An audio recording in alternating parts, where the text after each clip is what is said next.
evening, everyone. We will now call the meeting to order at 6:31 p.m., Monday, January 18th, 2021. If during the course of the meeting, any discussion of any item on the agenda should be held in executive or closed session, the board will convene in such executive or closed session in accordance with the Open Meetings Act, Section 551.001, Equincuncial Texas Revised Civil Statutes. Pursuant to the Governor Abbott's temporary suspension of open meetings laws issued on March 16, 2020, and subsequent orders related to COVID-19 and limiting congregations of persons, the board will live stream their meetings so that the members of the public may virtually attend the meeting. An electronic copy of the agenda may be viewed at the Dilley ISD website. Public comments should have been submitted as stated on the agendas and will be read aloud during the public comment portion of the board meeting. The open portions of this meeting will be recorded and made available to the public upon request. The subjects to be discussed or considered, or upon which any formal action may be taken, are listed below. Items do not have to be taken in the same order as shown on this meeting notice. For more information about public comment, see Board Policy BED.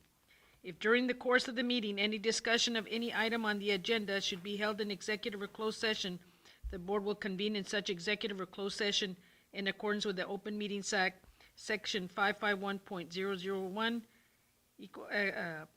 Sequential Texas Revised Civil Statutes. Members present: J.D. Rodriguez, Gracie Silva, Frank Torres, Juanita Alvarez, Aida Chapa, Kay Smith, Renee Alvarez, and Dr. Emilio Castro. Sir, would you please do the honors?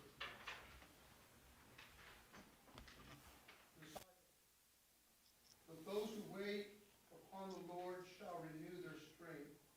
They shall mount up with wings like eagles.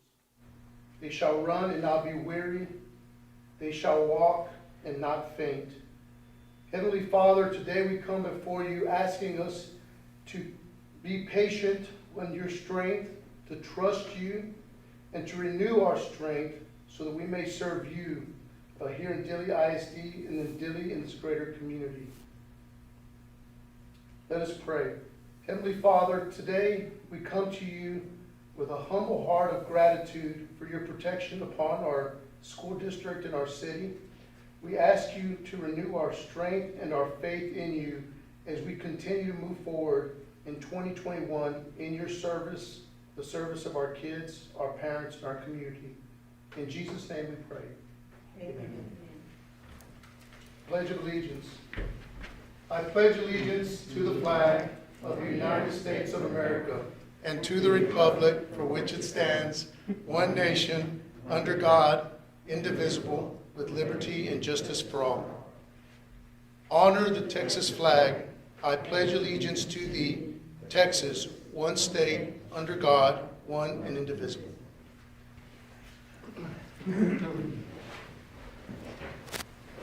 At this time, we're going to go into our student presentation. We're going to start with Sir, it's up first. Thank you. Members of the board, Madam President, we want to begin by reading a letter to you in appreciation for all the wonderful work you do in this month of January, the month to honor school board members. Navigating to success. The challenge involved in providing an excellent educational experience for the many varied students in our district is a challenge that requires dedication and creativity in the best of times. The year 2020, however, has not been the best of times. The past year required an unusual combination of skills and talents from our district leaders. Unexpected circumstances resulted in changes in laws and regulations, and those statewide changes required adaptability, quick problem solving, teamwork, and leadership at the district level. Navigating through unfamiliar waters became a daily task. Complicated by the differing opinions and desires of various constituents, these uncertain and sometimes treacherous circumstances created challenges for even the most seasoned among us. A steady hand on the rudder was absolutely required, and that's exactly what our Dilley ISD board provided.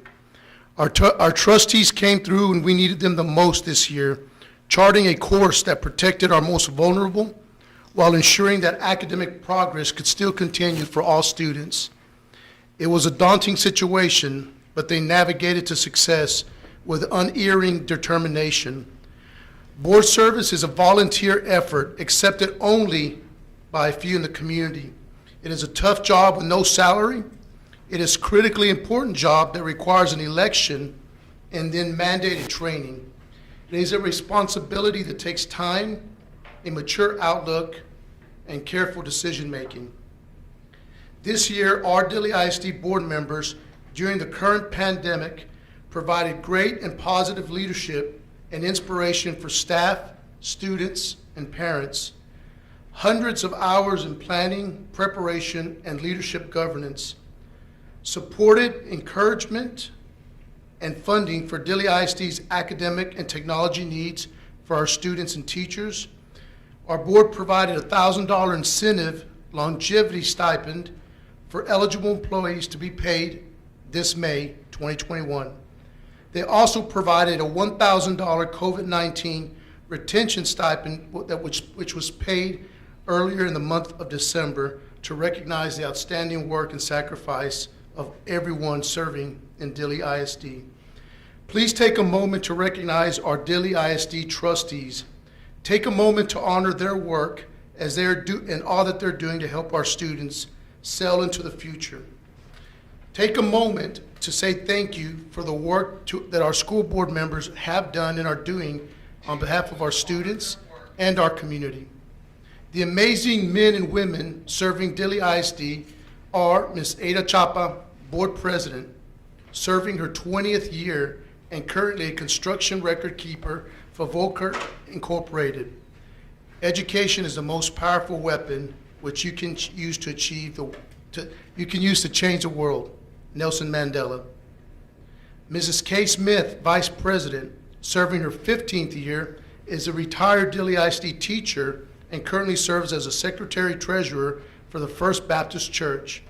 And she writes, I am privileged to serve on a board in a district that believes in student excellence and works together to provide the best education for every student. Ms. Juanita Alvarez, Secretary, serving her 12th year, is a retired supervisor from MHMR and draws on her experience working with others as a mother and a public servant. I enjoy having my own business, Juanita's Party Trays, which keeps me in constant contact with the community. Work hard and play hard, writes Ms. Alvarez. Mr. Frank Torres Jr., member serving his 19th year and currently is dispatch officer for Torres Ready Mix. Education and safety will always be my top priority at Dilley ISD. Mr. Rene Alvarez, member serving 11th year, is retired from the Texas Department of Criminal Justice and currently works as a pipeline operator for Plains All-American Pipeline. In 2013, the goal was to update the Dilley ISD district aging facilities to modern buildings for the promotion of 21st century learning. Now that we've achieved those goals, we look forward to expanding the participation in early college high school and to bring more career and technology programs to help our students prepare for the future, writes Mr. Alvarez. Ms. Gracie Silva, member serving her 9th year and a lifelong resident of Dilley, Texas, has been employed for 25 years as a dental assistant with the University of Texas Medical Branch at the TDCJ Briscoe Unit in Dilley, Texas. I'm a product of Dilley ISD schools, and I'm proud to serve as a board member and give back to my community in a capacity of being part of a decision-making team that strives for a better future for our students, faculty, and all support staff. Mr. J.D. Rodriguez III, member serving his 5th year and a sergeant for the state troopers for the Texas Department of Public Safety. I'm extremely proud of Dilley ISD. It is my honor and pleasure to serve our community and to help guide all of our students to promising futures. Working together with other trustees, we share a vision of excellence for all students. I'm here to promote the most effective learning environment, and advocate for the best educational system in Texas, writes Mr. Rodriguez. It has been my honor and my pleasure serving with our amazing trustees as superintendent of schools here in Dilley ISDs. Please, everyone, join me tonight in sincerely demonstrating your gratitude and appreciation to our very own true local heroes, our Board of Education.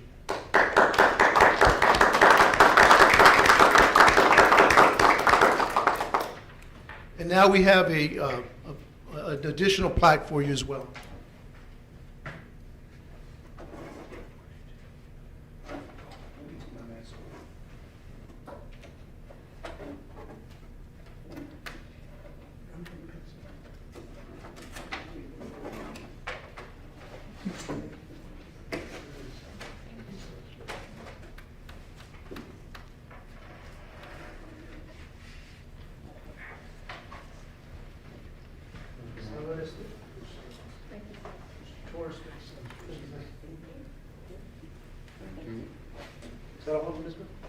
No.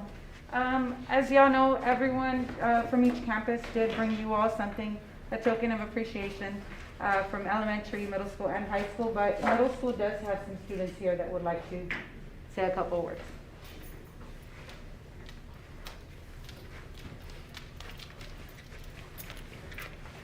Thank you, and good evening, Madam Board President and members of the board. And thank you for being the navigators of our school district. It's very appreciative of your time, your effort, and your dedication to our staff, to our students in the district, and our families of Dilley. We also would like to just thank you for navigating us in the right direction and keeping us anchored, especially in a time like right now with COVID-19. I have two students here with me, and we'll be brief, but I have Jonathan Gonzalez and Julia Tate, and they just have a real quick message of gratitude for you today. Hi, I'm Juliet Tate, and I just wanted to take the time to thank all school board members for what they have done for our campus and all districts. Thank you. Thank you. Thank you. My name is Jonathan Gonzalez, and I want to take this time today and thank y'all for everything you do for my grade level and all of the district. Thank you. Thank you very much.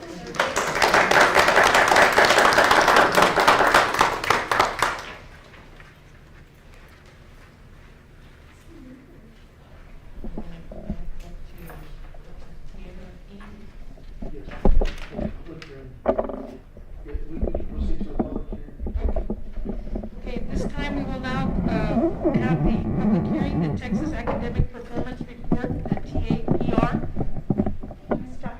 I'm sorry, Dr. Castro on the board. Can we get a quick photo, please?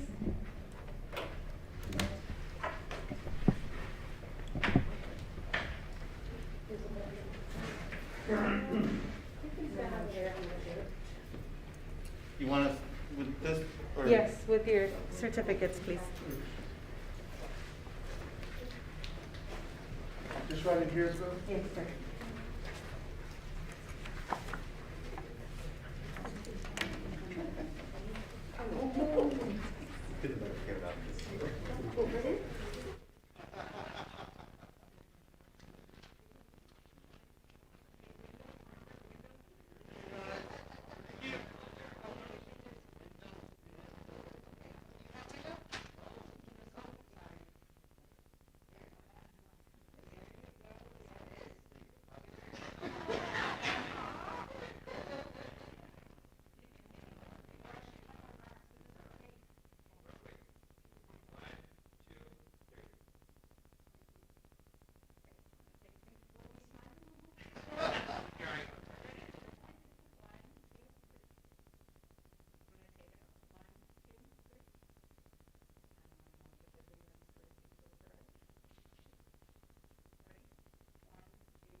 Okay, we will now resume back with our TAPR presentation.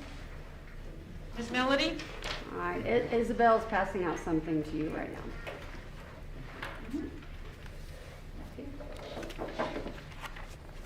It's just one of it. Okay.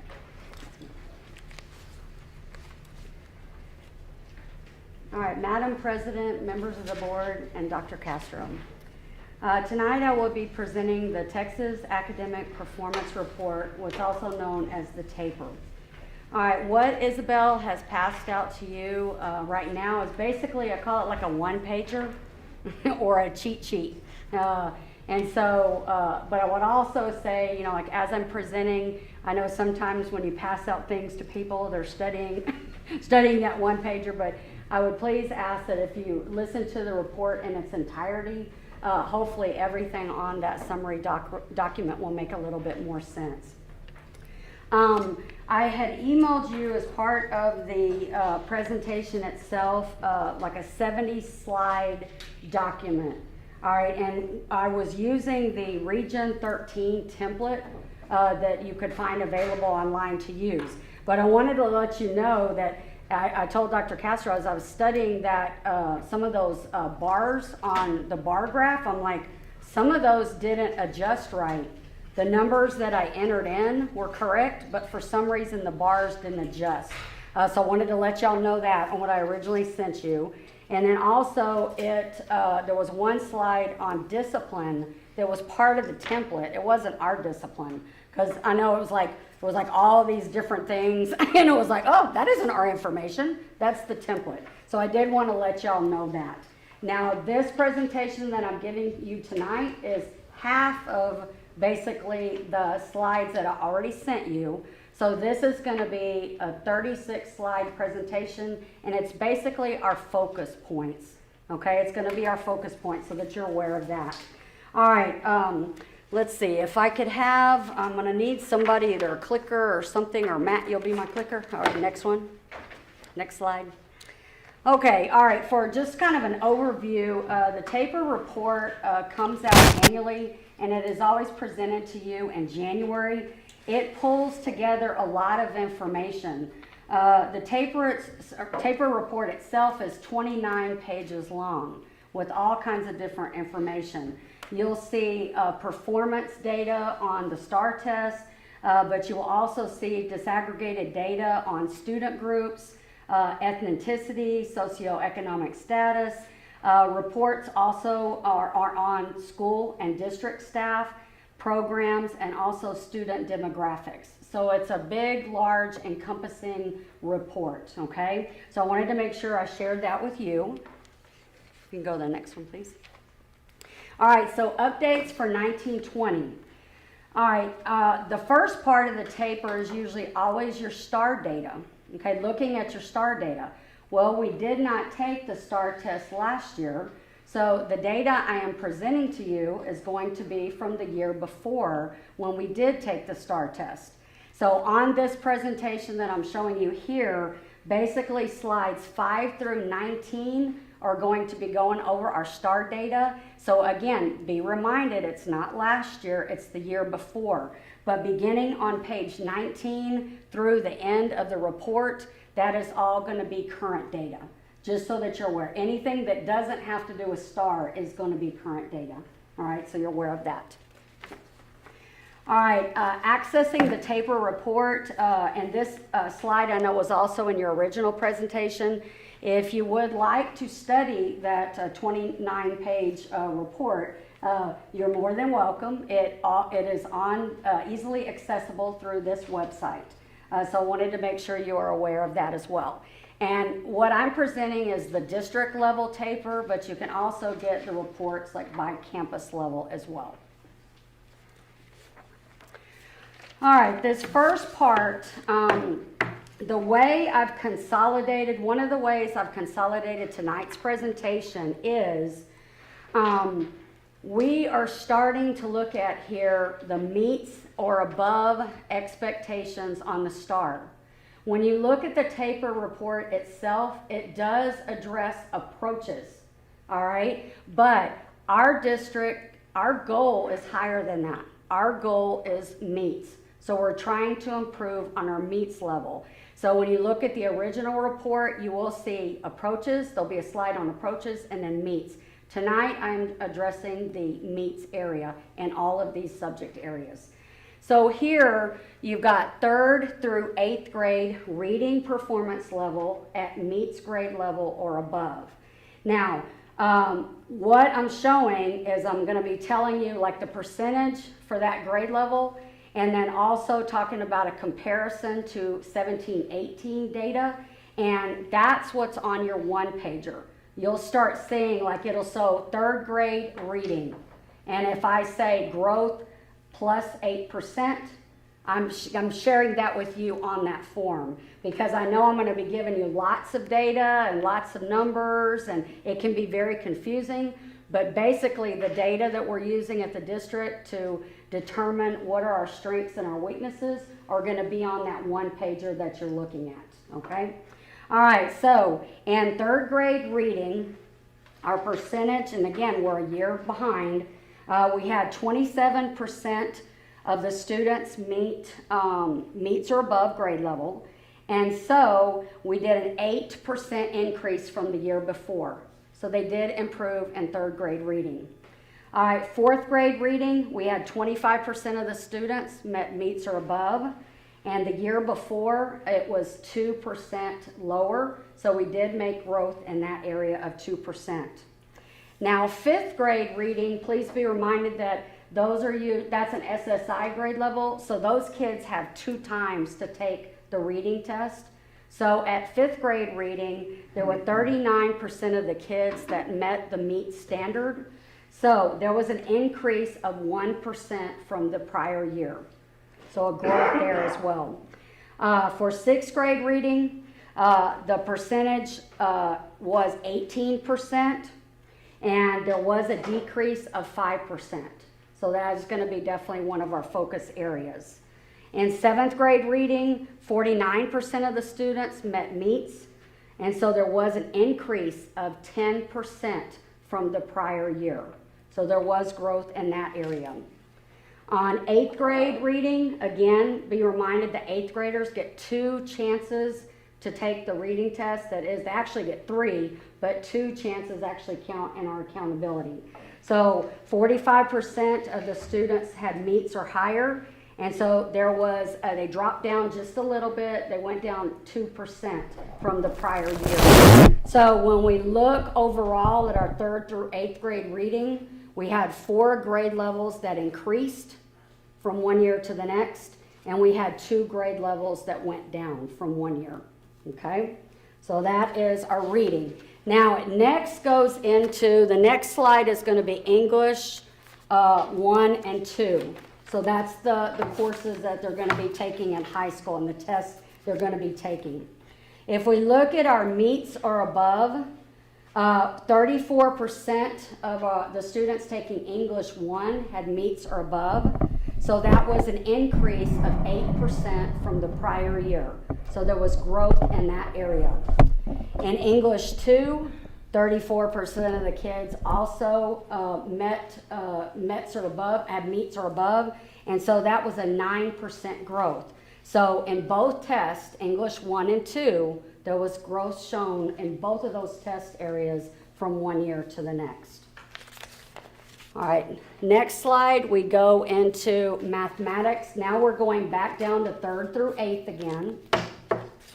So 3rd through 8th grade, starting with 3rd grade. 3rd grade, 50% of the students had meets or above. That was an 18% increase from the year before. And I think that's the highest across the board, okay, the 18%. All right, 4th grade had 28% meets or above, and they dropped down a little bit, minus 2% from the year before. 5th grade students, again, 5th grade students have 2 times to take the test, and that counts for our accountability. 45% of the student had meets or above, and so they basically maintained. That was the same percentage they had the prior year.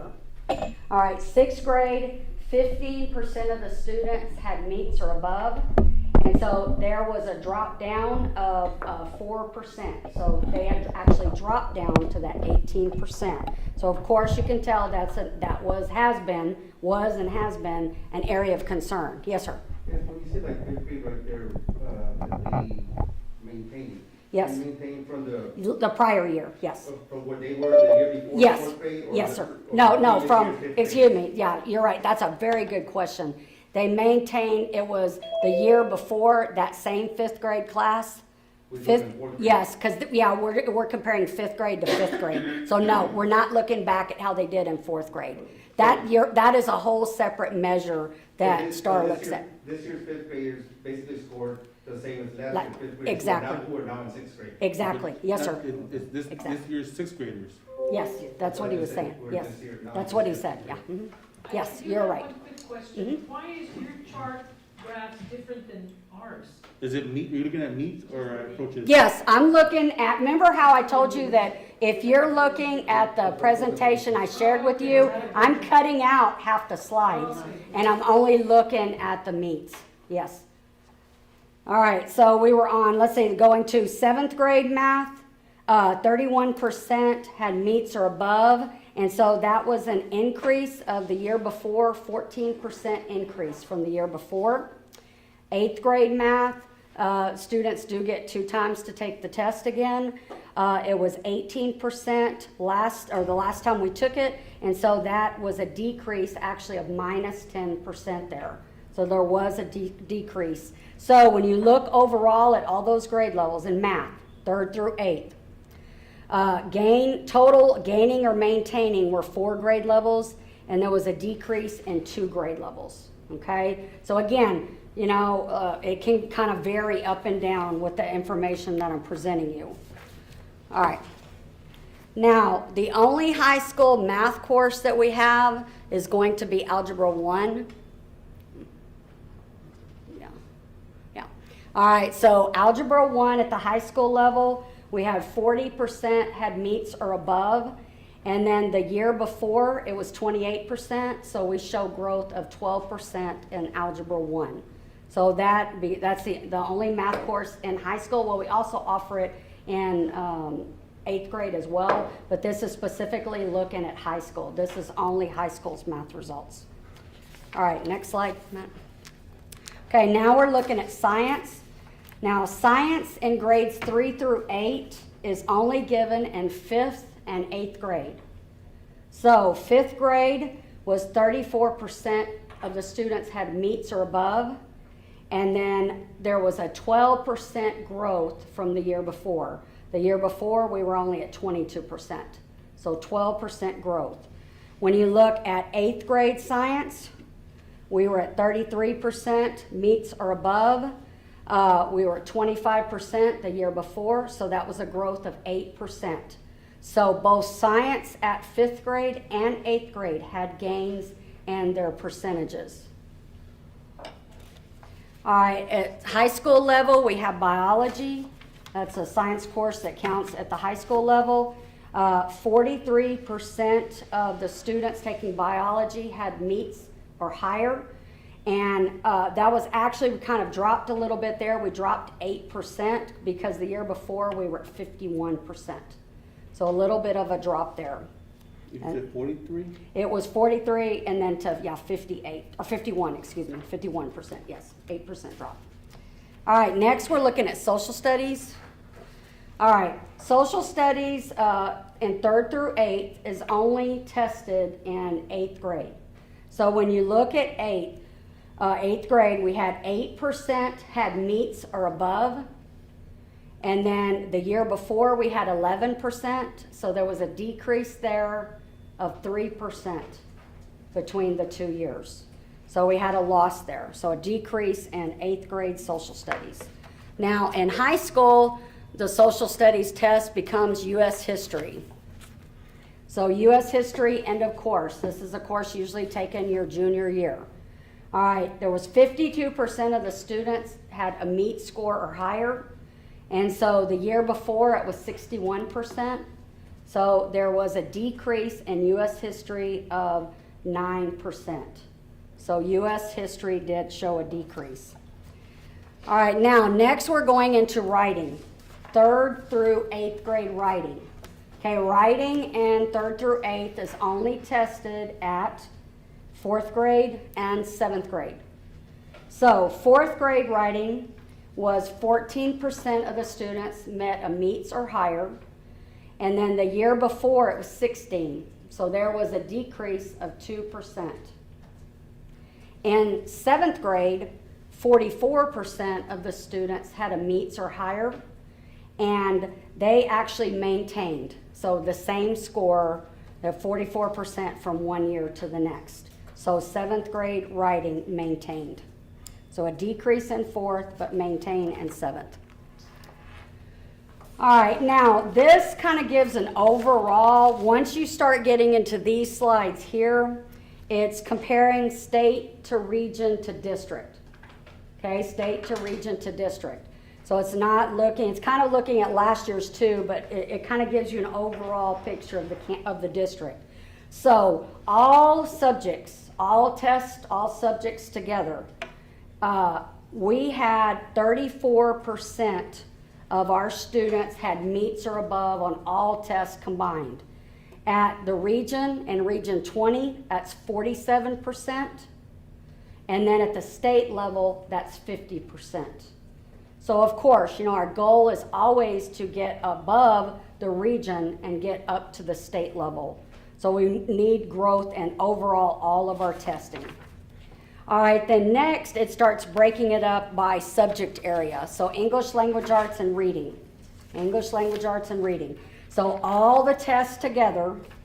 All right, at Dilley ISD, 34% of our kids had meets or above. In Region 20, 46% had meets or above. And the state was 48%. So again, we're a few points off of the region and off of the state there. So we want to get more of our students passing the ELA and reading test. All right, yes. I think ours is different. Yeah. Ours Remember how I told you Oh, that you did say- remember I told you that the numbers were right on the graph, but it didn't adjust the bars. Okay. So yeah, that's why I made sure this was all correct. So I will make sure this is sent out to you also. And the updated one, I did correct all of them. Yeah, I don't know why that glitch was there. All right, so next is mathematics. Mathematics, overall for the whole district. At our district, 33% of the students had meets or above in math. At the region, it was 48%, and at the state, it was 52%. So we're a little bit off what the region and the state should be on mathematics test overall. All right, the next is our writing. All right, for writing, all grade levels. Now, you know, I've always heard that, you know, across the state, writing is a concern. And you can see it when you look at these results across the state. Dilley ISD, 28% of the students meets or above. At the region, 35% meets or above. At the state, 38% meets or above. So we're not too far off the region or the state, unfortunately, in the area of writing. So that's a concern for everybody across the state. All right, next is science, looking at how we did overall with all our science tests. All right, 54% of the students had met meets or above at the state level, 52% or above at Region 20, and then we were at 42% or above. So we're about 10% off of what the region is and about 12% off of what the state is. Okay, so that's our science overall. Now our social studies overall. All right, social studies overall. And remember, social studies is only going to be the 8th grade test and U.S. history. 2 tests, basically. So Dilley ISD, 29% or more are having meets or higher on their test. The region is 55% or higher and 55% at the state level. Okay, so social studies is, again, one of our areas of concern. And you'll see like on our gains and you know, our strengths and weaknesses there, we definitely have noted that. All right, that's basically, that part of the presentation is on the year before data. It's basically on the STAR. Now, this next part starts going into some overall information about the district. They do look at attendance. So here we're looking at district, region, and state. Our overall district attendance was, and now remember, attendance will still look a year off. It can be so confusing. Some things are look the year back. That's what attendance does. So the 18-19 school year, even though they collected it in 2020, district had 94.2% attendance overall for the whole district. The region was 94.5, and then the state was 95.4. So we're basically about 1.2% off of what the state's average is for attendance. So again, always working on ways to get students in school, and I know this year definitely focusing on getting those assignments done right and the attendance with our remote learners. All right, the next part looks at 7th through 8th annual dropout rate, and again, this is looking back at the 18-19 school year. At the district level, we had 0.6% dropout. At the region, it was 0.5%. And at the state, it was 0.4. So we're basically two tenths above the state average. And dropouts at the 7th and 8th grade level, they do check that. Then the next part goes into dropout levels, dropout rate for 9th through 12th grade. All right, for 9th through 12th grade, again, we're looking back to the 18-19 school year. The district is 0.7% dropout. Region 20 is 2.3%. And then the state is 1.9%. So we are actually below the state by 1.2% on our dropouts for the 18-19 school year. So that's something to, I think, be proud of. You know, that's something very positive. All right, next you have the 4-year longitudinal graduation rate. Now, a lot of the information, you know, when they're tracking our information, they look at 5-year rate, 6-year rate. There's all kinds of longitudinal studies they do. But our 4-year graduation rate, looking at the class of 2019 cohort, we had 96% graduation rate. Region 20 had 88.2%, and the state had 90%. So we were above the state average 6% on the graduation rate for the class of 2019. So that's another good thing. All right, the next, yes, go ahead, sir, yes. The graduation rate, is that from the amount of kids that entered in kinder or? It says 4-year longitudinal, so I'm assuming that's tracking from high school, but Dr. Castro may have a little bit more information on Yes, sir, that. that's correct. It's the students who enter freshman year and then graduate. Good question, thank you. All right, then the next is the college, the class of 2019 college-ready graduates. All right, when you look here, the district is rated at 35.5%. The region was 48.7%, and the state was 53%. We have increased up 4.3% from the year before. But again, we were about 15 to 18% off of what the state average is. Now I know college ready, right, Dr. Castro, involves a variety of different things. And I'll be talking about the SAT score, the ACT score, but it also, you know, matters if you're ready for those and what the passing rate is that we have on those as well. Okay, so that's one of the things that they look at.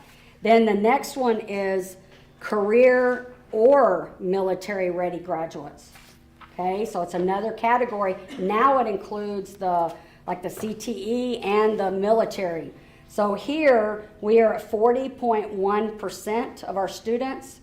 The region is at 37.7, and the state is at 40.4.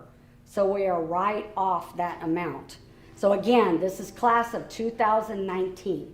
Okay, this is not last year's group, it'd be the class of 2019. All right, now we're getting, the next part is into the SAT score. All right, our SAT score, average SAT score is 995, okay, that year. The region is 993, and the state is 1,027. So we are basically, you know, a little bit above Region 20, and then we're off below the state about 32 points, something like that. Now, we have increased, though.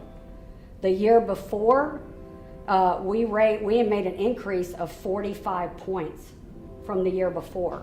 So you would like to see that growth as the students take the SAT, and sometimes I think the kids just don't understand how important this is, that it's not only affecting their college readiness, but it's affecting the school district. It's a rating we get as well.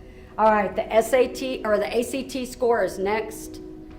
All right, on the ACT score, we have our average is 17.3, the region is 21.1, and the state is 20.6. So we're about 3.3 points off of the state. Now, from the year before, we did increase, but it wasn't as much as the SAT. It was 1.2 points up. So we went up just a tad up on that one.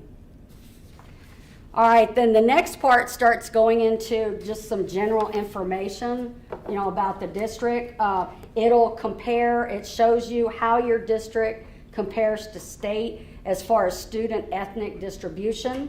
So you can see here that at the state level, you know, the bigger categories that we see, you'll see like Hispanic category at the state level is like 52.8%. And then at our district, the category is 90.4%. And then at the state level, the white is 97 or 27.0. And at our campus, I know I couldn't, or our district, I was having a hard time seeing that. Matt, can you tell on this category right here? I know I couldn't tell. See, it kind of jumbles it up. Looks like 8.6. Is that what it is? 8.6? Thank you, thank you. Yeah, it's kind of jumbled it up on this as well. So kind of just letting you know the overall student ethnic distribution. Then the next slide goes into some general student demographics. Economically disadvantaged, the state level is 60.3 and our level is 81.6. So we're 21.3% above the state and economically disadvantaged. English language learners, the state is 20.3%, we're at 4.6%. So we're 15.7% below. Students with disciplinary placements from 18-19, the state is 1.5% and we're at 1.3%. So we're 0.3% below the state. And then at risk, 50.6% for the state level and then 59.6% for our district. So we're about 9% above that on the state level. You know, there's no right or wrong on that. That's just the way everything falls out. All right, next slide. All right, teacher ethnic distribution. This you can kind of see at the state level. You can kind of see the distribution at the state level. 28.1% are Hispanic, and then 57.7% white. And then you've got, I think the 10.8% is that African American, I believe. Right here, yeah, the darker colors, just making sure. It's kind of hard to see on mine. It's only black and white here. All right, then if you look at the district level, you've got, at our district level, we've got 64% Hispanic, and then 32.1% white. And then we've also, I know it kind of mixes up that distribution as well too, but you can kind of see there on the graph there. So kind of just an overview. That's also what they look at through the taper. Next slide. This is starting to look at your teacher's experience. You know, how experienced are your teachers? So at the state level, there's 7.4% are beginning, And then 1 to 5 years, teachers who have 1 to 5 years are 27.9%. When you look at ours, we have a little bit higher numbers there. We have 8.9% beginning, and then almost 40% of our teachers are those with 1 to 5 years. And so you can kind of see the difference along there with the number of years experience. All right, then the next slide talks about enrollment by program. Bilingual ESL, that was also like almost on the other slide as well. 20.6% state, 4.6% district. CTE, the state is 27.6% of the kids. We're at 23.5%. GT, the state level is 8.1, and we're currently at that time 7.0. And then special education, the state was at 10.5, and then we were at 17.4. So kind of like just a rough comparison there to the state. Now, this next slide, one of the requirements of our public meeting here is talking about violent and criminal incidents. Now, a few years ago, they added this into this report to be discussed, and it's actually a separate link. You know, you're not going to find this within the taper itself. They'll provide an extra link, a separate link. You click on it, it shows what your PEIMS data was. So it shows what your PEIMS data was on discipline referrals. Okay, but then you have to go a step further and look at what they are classifying as what's considered violent and criminal. All right, when we looked at last year's referrals, we had one incident of possession of a controlled substance or dangerous drug, that's the classification it's under, at Mary Harper Middle School last year. One incident. Now, Steve Lozano is the one that looks at the PEIMS information, and he's the one that told me, he goes, that was considered under a misdemeanor. So it'll list it like a felony, misdemeanor, and it'll go down. So again, it depends on, you know, what discipline activity you have for that prior year. So that is the only incident that is reported at this time, was that one incident at the middle school for last year. All right, thank you, Matt. Next one. All right, then another report is just the Texas Higher Education Coordinating Board. And I know every year, Dr. McLean would go over this with you. It's kind of looking, how are our kids doing, you know, the rate of going to 2-year schools, 4-year schools, how are they doing on their grades, right? And it kind of shows where are they. And remember, again, they're only tracking Texas schools. So if they went off to Harvard or somewhere else, this is not going to track them. This is only looking at Texas schools. All right, so the next slide, you'll see that here. And again, this says this is looking for high school graduates from 2018. High school graduates from 2018 that are enrolled in a Texas public or independent higher education in the school year 2019. So we had 9 at a 4-year university at that time, and you can see you had like 4 doing less than a 2.0, and then all the way up to 1 student was making a 3.5 or higher. Then when you look at the 2-year public colleges, we had 14 of our students in a 2-year school. 3 were making less than 2.0, and it goes all the way up to 1 student making a 3.5 or higher. So you can kind of see across the board there. And then it lists independent colleges and universities. Some were not trackable, some were not found, and that total class was 66 graduates that year. So if you look at that, 66 graduates, we had 23 that were in college that next year after they got out, is what it's basically saying. And you can see kind of how they're doing. Now, the last slide here is just, this is a separate link as well. It'll say that it's something that the taper looks at this time of the year. It's basically your PEMS financial standard reports, 18-19 financial actual report. We have no concerns that were on that report that needed to be noted and brought up to the school board at this time. So basically, that's just all it is. If you're flagged in some way, it will give you information to present that part to the board. But I can also share that with you, that separate link. It's like a 3-page document, and it's basically the financials pulled from our PEMS data.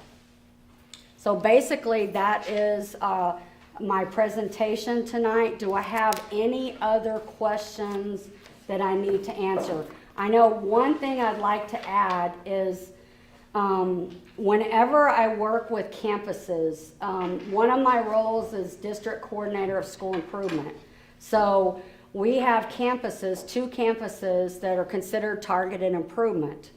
So when I work with them and we're looking at what their goals are for the year, one of the things that we have to do, and that we did earlier this year, is we actually look at meets level or higher, okay? So we studied this data already.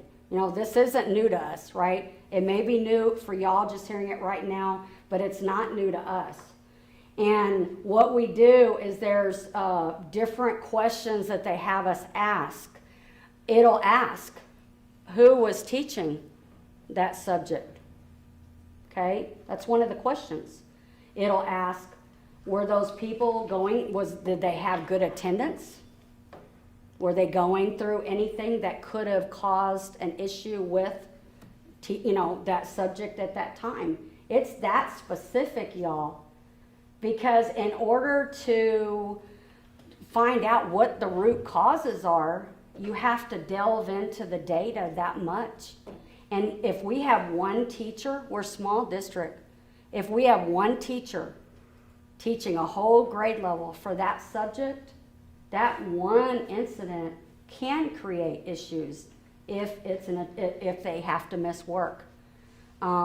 We do not have substitutes most of the time that have degrees, and even though I have a degree, you wouldn't want me teaching high school biology. I could teach science at the 3rd grade level. So it really has us delve into the data. And so I want to make sure that y'all are aware of that we do delve into that, and they look at that to see, are there changes that can be made? Again, this data from the STAR is not from last year. It's from the year before. It is from the year before. Okay. So some changes have already been made in that personnel just from people leaving. So I wanted to make sure you are aware of that as well. So we're always a year behind when this report is given to us? No, it's just this year because, yes. So how are we going to gauge for this past year? What we use is we have a beginning of year assessments that we gave. We have interim assessments that we gave. We're going to have benchmarks coming up usually at about February. So those are 3 things that we look at, but we also have computer programs. We have Achieve 3000 reading, Achieve 3000 math. The lower grades have iStation. There's constant reports that the instructional coaches are sharing and presenting to their teams at their campus level. And then also we're having discussions at the district level as well. I know one of the things Dr. Castro is doing is we're not just looking back, like the taper looks back 1 year, right? It's that result and then the year before. He's looking back farther because he wants to see the pattern, to see what the trend is and see if there's something else that we can do. I know tomorrow we have Marie Riley that comes in for the district for our new teachers, but we're taking what Marie Riley is teaching our new teachers and also working with all of our staff on that so that we're aware of, like tomorrow it's TEKS and what are you weak in? And so the principals are coming to the training as well, and that's something that we've never done before. And that's something that Dr. Castro has the foresight to understand that that's something that we need. We need that. And so everybody's coming in, working together, and then they're working at their PLCs and bringing it to their content area, because again, you see, there's some content areas that needs a lot of work, right?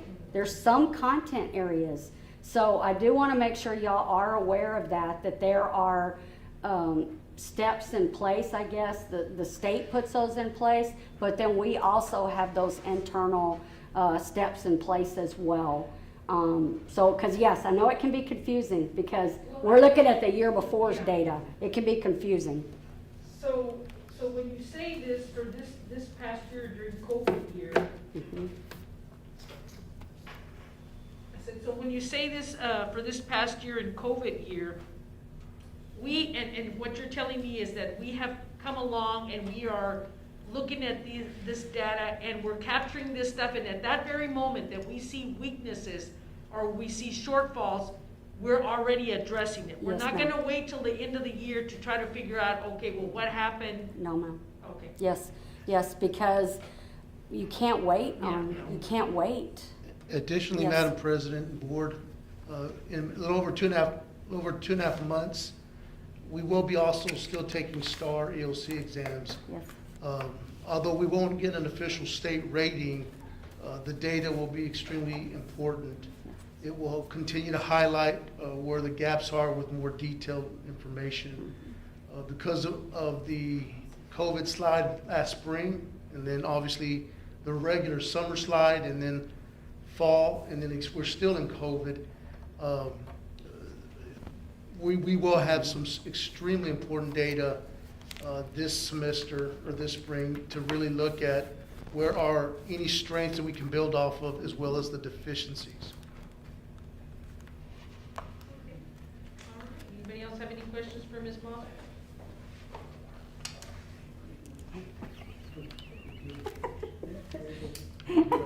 Old school. Ms. Carroll. Old school. I'll answer to Melody Moffett too. Thank you, Ms. Carroll. right, thank you. Ms. Carroll.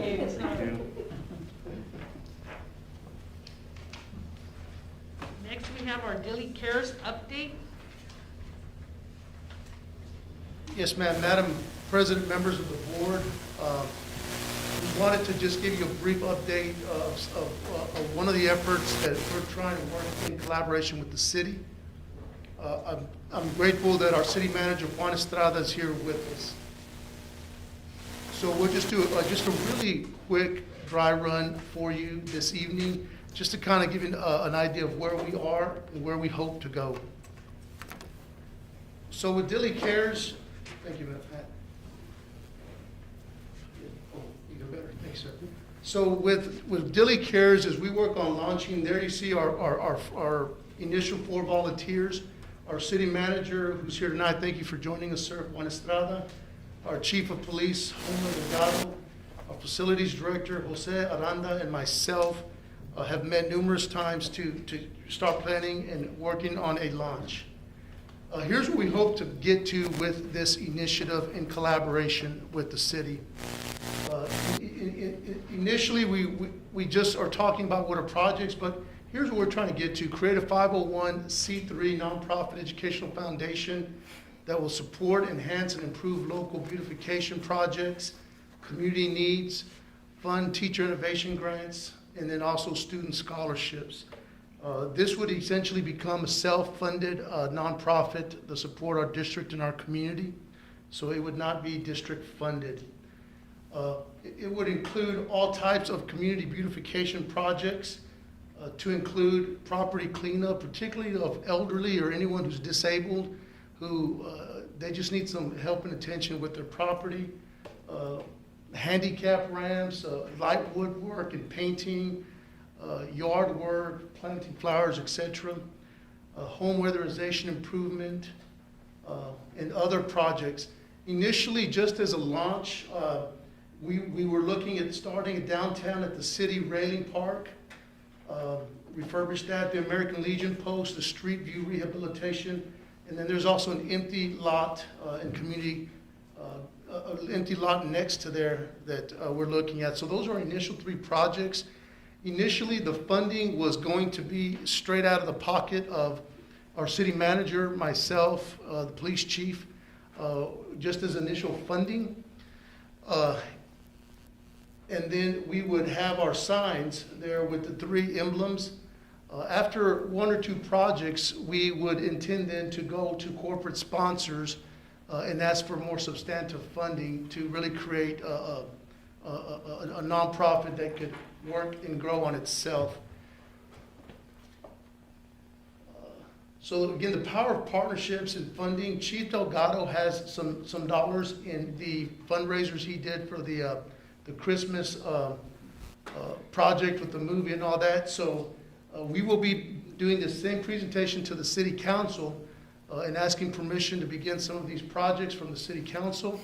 And then kind of informing them as well about the hope of tapping into some of the chief's funding account there to enhance multiple projects. And then Mr. Estrada has some closing thoughts for us as well. Sir? Madam Board President, members of the school board, thank you for having me. Mayor Obregón and our council sends their regard. We're working with 2 projects. Before I get into the details on this, we're working with, of course, the 2 projects, the connectivity, universal connectivity as well. This project, and just wanted to give you a little update on the city school park that we're working on as well. We've already talked to Parks and Wildlife, and we look pretty confident that we could, I guess, modify the agreement to your liking. Dr. Costa has updated me on your plans for it and the options that you're looking at. Hopefully in a couple of weeks, we'll have a meeting with our legal counsels, with Parks and Wildlife councils as well, and so that we can kind of start talking and see how we can mold this agreement so it'll be good for both entities. On this project, basically in efforts to clean up our town, in efforts to make this town a little more beautiful, like Dr. Castro mentioned, we've got a lot of plans. We, as a city, we can only clean our streets, and we're working on that, and I'll give you a little bit more on that. We can't go into the actual private lots, so what we're trying to do is hopefully working with our legal as well, looking at our options. We're trying to do a good thing here, but we got to check with our attorneys, make sure that everything is done properly. We don't want to do a good thing and then get into some kind of trouble, whether we're cleaning the lot. We want to go as far as I guess, cleaning up burned houses, demolishing old buildings that are out there. We have plenty of abandoned lots that have debris. It's just a big hazard out there. That was one of the reasons we hired our code enforcer. Unfortunately, he got injured and he's been out the last few months, but he just came back. He's doing light duty, so hopefully we can get him back. He's going to help us enforcing the cleanup projects that we have going. With Republic, we also have, if y'all can see within the town, we have a dirty town. We're trying to see if we work with Republic. Right now, we're doing brush pickups monthly, the third week of every month. So what we're trying to do, and I've talked to some of the council members as well, and I've gotten some support on this, that hopefully we can do, instead of doing monthly brush pickups, doing quarterly. And that way, the problem right now is that the residents have to call in their pile when they put it out in the curb. And a lot of them don't do that. So when Republic comes in, the list that we send them doesn't have their name, so they bypass it and they go to the next one. So through the months and the years, those piles have been accumulating. So our plans are to go ahead and clean the whole town, move it to quarterly, and then have our residents pull out their piles, their brush piles or book piles. Once like a week before the pickup. And then, of course, have our code enforcer enforce that. Like if somebody wants, after a cleanup, somebody takes out the pile of brush, our code enforcer will be there to let them know, hey, you gotta remove that. We're trying to keep our town clean. And for the most part, residents when you have an officer out there enforcing, they do comply. So we're doing the Republic waste management efforts, and of course the code enforcer is going to help us. And then with the Dili Care, hopefully this volunteer force will help us clean the inside of the lots, paint the elderly houses that the folks that can't afford it. And we're also going a little step ahead. We've been talking to create a 501c3. If we can create that, we can or get some sponsorships even before we go into the 501c3, because they could be pretty lengthy, so that we can purchase the paints, the tools, the equipment that we need to start this project here pretty quick. Our next, we're going to do the same presentation to the city council in our next meeting, so they can be abreast, and hopefully they'll support us on this, because it's a good thing for the city and for the school district. And this project, the universal connectivity that we're going to talk about in our next presentation, helping and working with each other on with the city park, and any other projects that y'all might have that we can work together. We're here to offer our services, whatever we can do. I'm sure the council's, this is all good projects, and the council will jump the bandwagon as we lead this different projects. Thank you, sir. What questions do you have? It's a good idea. Thank you all so much. And thank you, sir. We'll move then, Madam President, to the next presentation and collaboration. We are, again, as Mr. Estrada mentioned, working on several collaboratives with the city. And this one is one we will present also to the city council, but also to the county commissioners in the future as we move forward in this big visionary.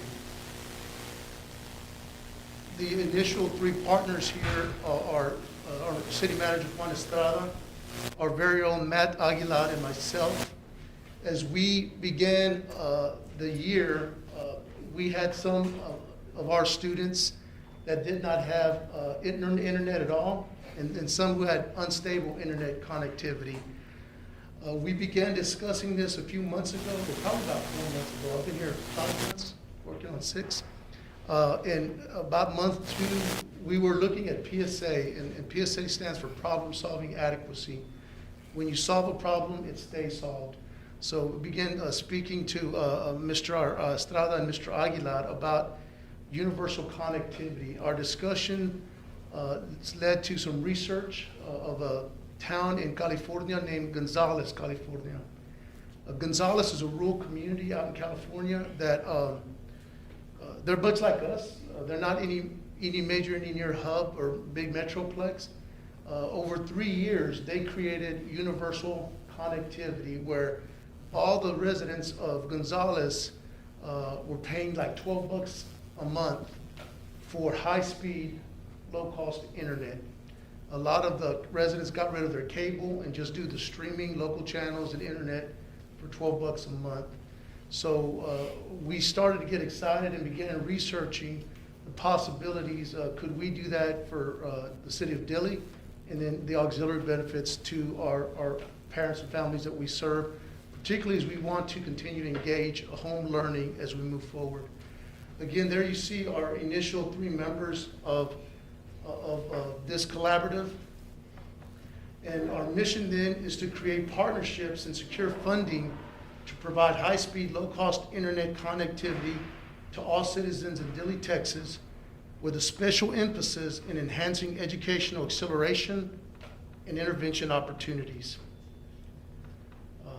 Again, the need for stable internet connectivity as it relates to education at a low cost, which I should have added that to that slide. We reached out and had several discussions with Ray Mendez, but our city manager will talk about that with a little more detail. Right. In this project, these guys did an excellent job. They were part of a 6-city pilot program sponsored by HUD, Housing and Urban Development, U.S. Department of Housing and Urban Development. And they picked this 6 cities around the United States as a pilot program so that they can accomplish this, provide a broadband for all, they call it, to be able to have very affordable Wi-Fi for all the residents and not leave anybody out. So they got together, of course, the city of Gonzales spearheaded the project. The Gonzales Unified School District supported them, and the big player in this one that we're looking at, that we're modeling off of, because there's 6 all over the United States, and we can pick and choose ideas of every single city around the United States, depending on where they did landline projects or Wi-Fi projects like this project here. They partnered with T-Mobile, and T-Mobile, what they did when they got together and agreed on who was going to do what, T-Mobile agreed to upgrade their towers, upgrade their equipment to be able to do this. And the city of Gonzales has about 2,000 residents. We have current connections, water connections, we have like 1,400, 1,450. So it's not a big difference. So it's everybody we talk to, they seem to be pretty positive, and it's a doable project. So that's why we're here tonight, because we want to pursue. We did the little feasibility study before we even came to talk to you. Of course, then we're going to proceed to the council in our next meeting. But what T-Mobile did, they upgraded their equipment, and then they donated $500,000 to purchase the hotspots that were needed, because their system was a Wi-Fi system. So then this is how this project was structured. But other cities, they looked at telecommunications, state funding, state grants, federal grants, and also private nonprofits or foundations that gave donations to those projects. But this is going to be it's worth pursuing.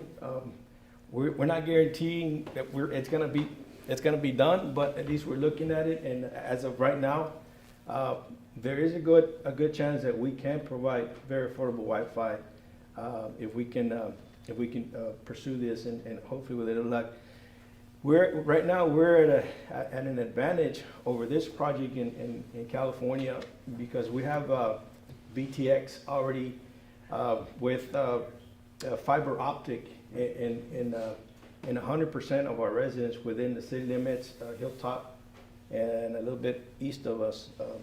So Matthew coordinated a meeting with BTX officers, and they basically during that meeting agreed to if we go with them. Of course, right now we're looking at the feasibility whether to go with fiber optic or wireless, and we can partner up with T-Mobile, Verizon, AT&T, whatever company has the actual infrastructure in place already.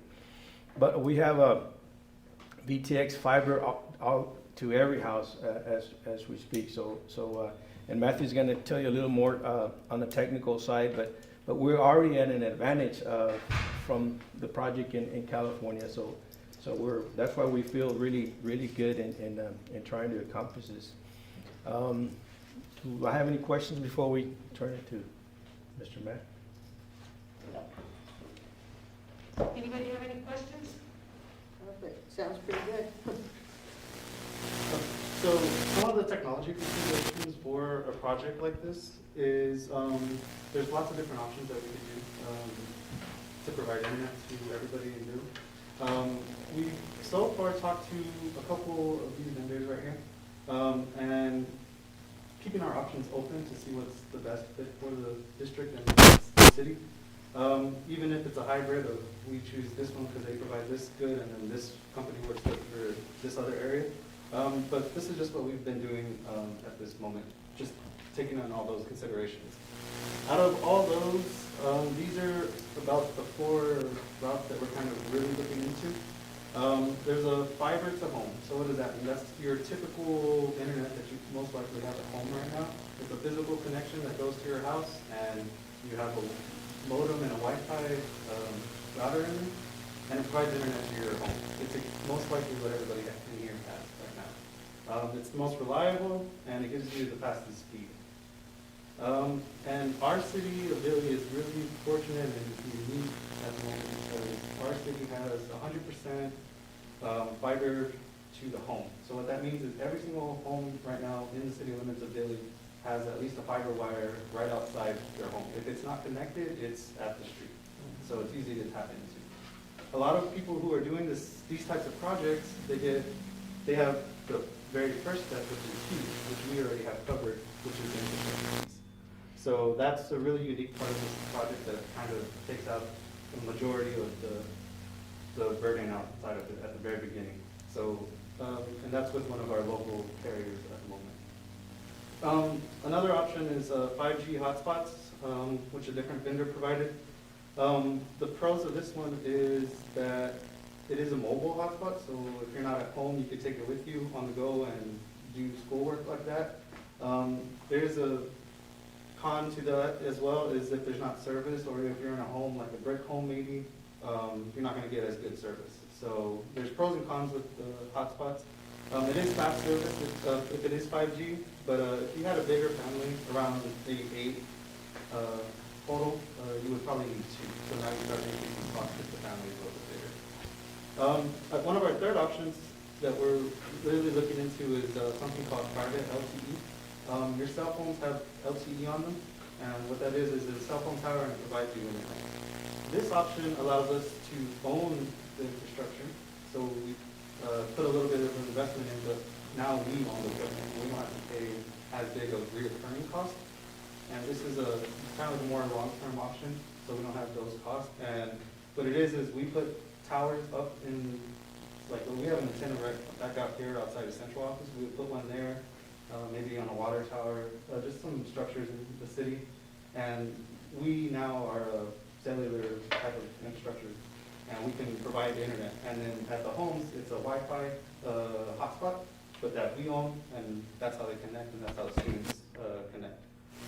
And then our last option is a targeted access point in the city, and that is just how we have access points in here. So just putting those in multiple spots outside the city, and we own the infrastructure, and that's a different way that we can do it. If I could just, real quick, addition, and Matt alluded to it, but I want to emphasize something has not been an option for a long time. The Federal Communications Commission recently allowed for LTE, or long-term evolution communication, to be owned privately. And again, as Matt stated, if that happens here, we don't have the recurring costs. Oh, thank you. We wouldn't have the recurring costs like number 1 and 2. There would be a monthly service. Even if it's low cost, there's still monthly service. But under option number 3, given the investment in the infrastructure, we own it, and there would be no recurring costs. So again, we're just still in the exploratory phase. We've met with partners in the city and others a number of times. But I did want to emphasize number 3 is one of the most interesting options, at least from my point of view.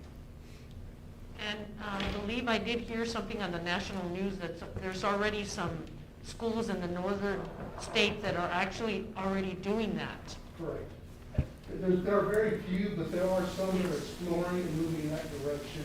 And I think it really comes down to how do you want to ensure connectivity for all residents?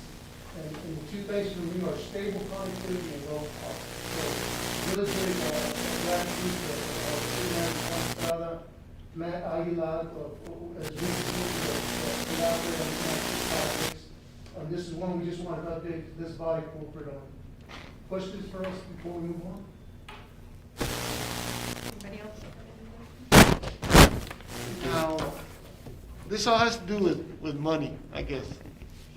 Because cable is gonna come after us, or why are you going into the cable business, or how does this work with,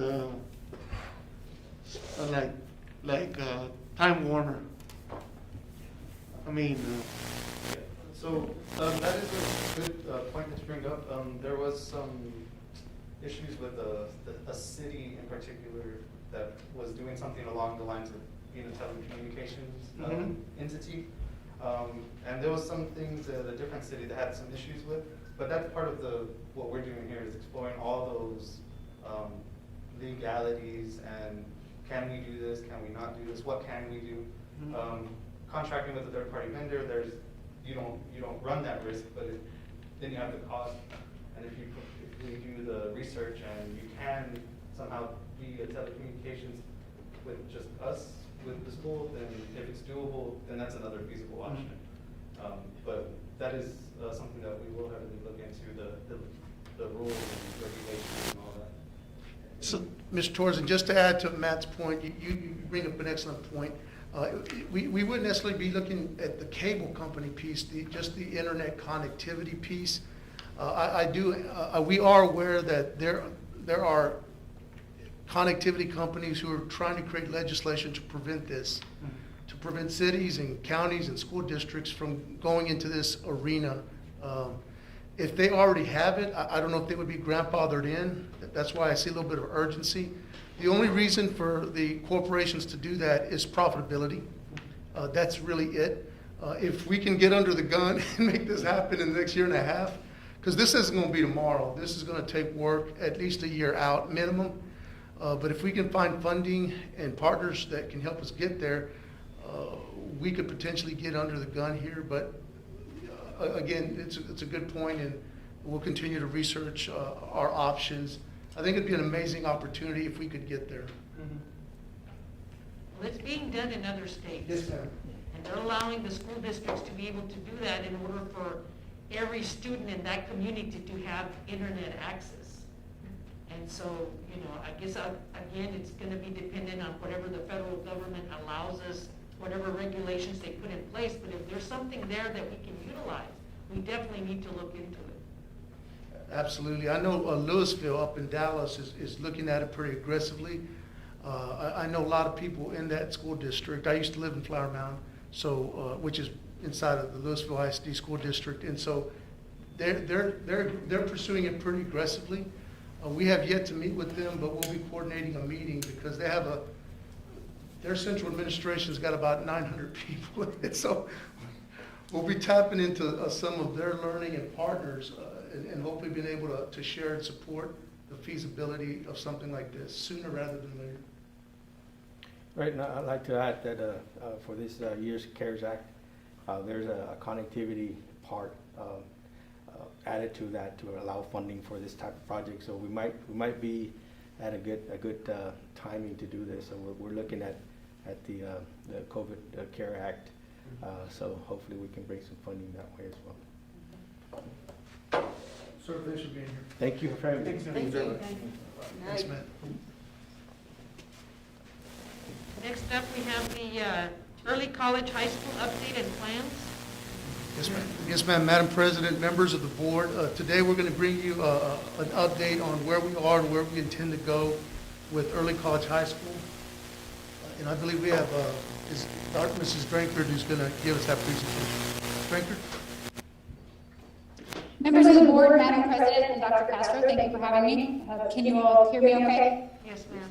Yes. Okay, I've been having some issues with sound, and I'm not sure if it's just on my end. So if you're having trouble hearing me, let me know, and I can pass it over to Mr. Solis. So I'm going to be giving you an update on the early college high school program, where we are, and then also some directions that we are looking to take the different programs that we have to serve our students. If you could please go on to the next slide. So what we're looking at here is how the early college program has grown in recent years. We had our first group of graduates with associate's degrees in 2018, and that was 15 students that year. Last year we had 7 students earn associate's degrees, or no, sorry, the year before was 7. And then for the students that enrolled in the fall of 2020, so for this year, we anticipate 17 students earning associate's degrees. So they're on track. They need to finish up their courses this semester, and then we anticipate them to graduate with associate's degrees. Our welding program is relatively new. When it was first began in the fall of 2018, we had 7 students, and then 22 the next year, and then this year, starting in the fall of 2020, so last semester we had 28 students, so that one has grown as well. Our EMT program, which was replacing the CNA program, had 4 students enroll in the fall of last year, and this year, beginning in the fall of 2020, we had 5 students enroll. Next slide, please. Ms. Carroll earlier was talking to you all about the demographics that we have here in the district for a lot of our different populations. We also watch those with the early college program. What you're looking at here is different populations that we have in the early college program and what percentage of our students are in the early college program. You can see close to 50% male-female ratio in the early college program. We've got 46% males, 54% females for all of the early college. That's taking into account our academic programs, our welding programs, and then all 4 years, so freshmen through seniors. We have 89% Hispanic students, 55% economically disadvantaged, 56% at risk. 5.7% of our early college students are special education, and then we also have 3.3% ESL students. Those numbers that we're looking at there are for enrollment in the fall 2020 semester. So as we move into the spring semester, those numbers would be pretty close to that. We didn't have very much change from the fall of 2020 to the spring of 2021. We can go to the next slide, please. So what we're looking at here, these are the classes that we have on campus that our students take. This was for last semester for the fall. We have on the left, that first column is our EMT program. The college code for it is actually EMSP, but that's our EMT program. We had 5 students enroll. We also have a pretty sizable welding program with 3 cohorts of students. They start as sophomores, and then juniors and seniors also take the program as they progress through it, and we have 5 different welding classes that we teach here on campus. We have an on-campus teacher for that one. We have we had EDU 1300 last semester with an on-campus instructor. We have our English classes with an on-campus instructor, and then we also have our history classes with on-campus instructors. The math 1314, that one had an on-campus instructor up until the fall 2020 semester. We're actually doing that one online now. And then over on the right, we have the rest of our SWTJC instructors. And so these are classes that our students take online on the internet while they're on our campus. So their teachers come from SWTJC. That's arts, biology, computer science, and government. We can go on to the next slide. I can't open it. So in our early college program, we have a few different programs that students can choose to participate in. One of the biggest ones, and the one that takes the most significant amount of time for students, is going to be our Associate of Arts degree. We've had 15 and then 7, and then this year 17 students who are going to graduate with an associate's degree. For this, they take 60 college hours. So 42 hours are going to be their core classes. These are English and history, math, and there's other required classes like psychology of electives. So when they leave us, they actually usually graduate a week before they graduate high school with a 2-year associate's degree. Our next program we can look at on the next slide. If you could go forward to the next one, please. Thank you.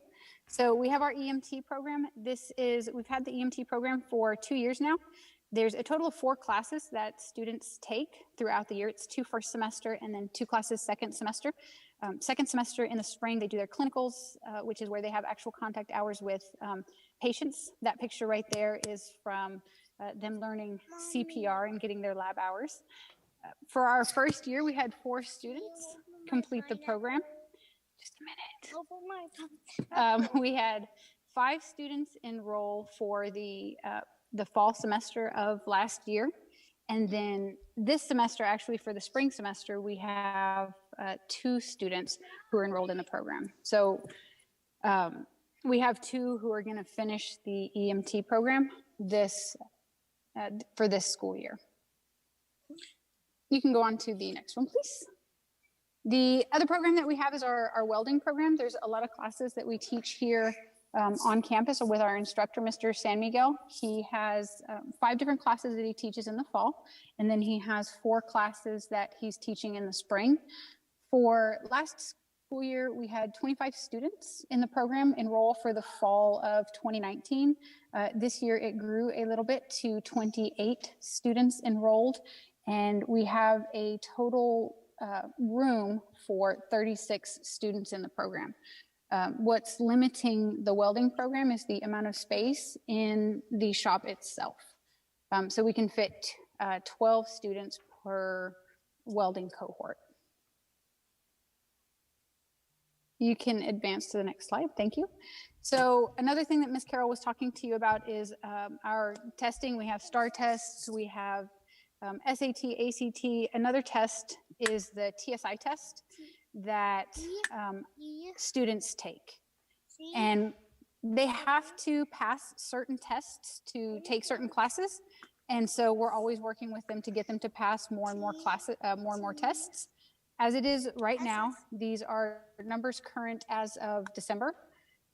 With our most recent testing, we have 68% of students have passed the reading TSI, 71% have passed the writing, and 44% have passed the math TSI. We've been putting a lot of work into setting up a program to help students pass that test. We have we've broken them up into groups of those who need different tests, and then they go to different remediation classes during activity period. We also have a lot of their general class report into their classes. The sophomore English teachers have been asked to work in TSI questions into their warm-ups and closure, and to help support them that way.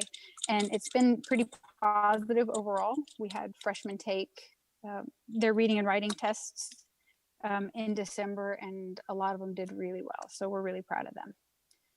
If you could please advance. We do have, we're always looking for more faculty. There's a lot of qualifications to be a dual credit instructor, the first of which is having a master's degree and then hours in the field that you want to teach. So as it is right now, we have 5 on-campus instructors. We have myself, who teaches English. We have Mr. Vasquez. He is our dual credit history teacher. This is his 2nd year at that. We have Ms. Solis, who is our EDUC and psychology instructor starting this year. Then we have Mr. San Miguel teaching the welding classes. And then Mr. Proctor, who is the EMT course instructor. Next slide, please. So one of the things that we've been doing is looking at kind of where our programs are now and how we can improve the early college program and really support students and what they need. One of the things that we are wanting to do is to offer more dual credit electives.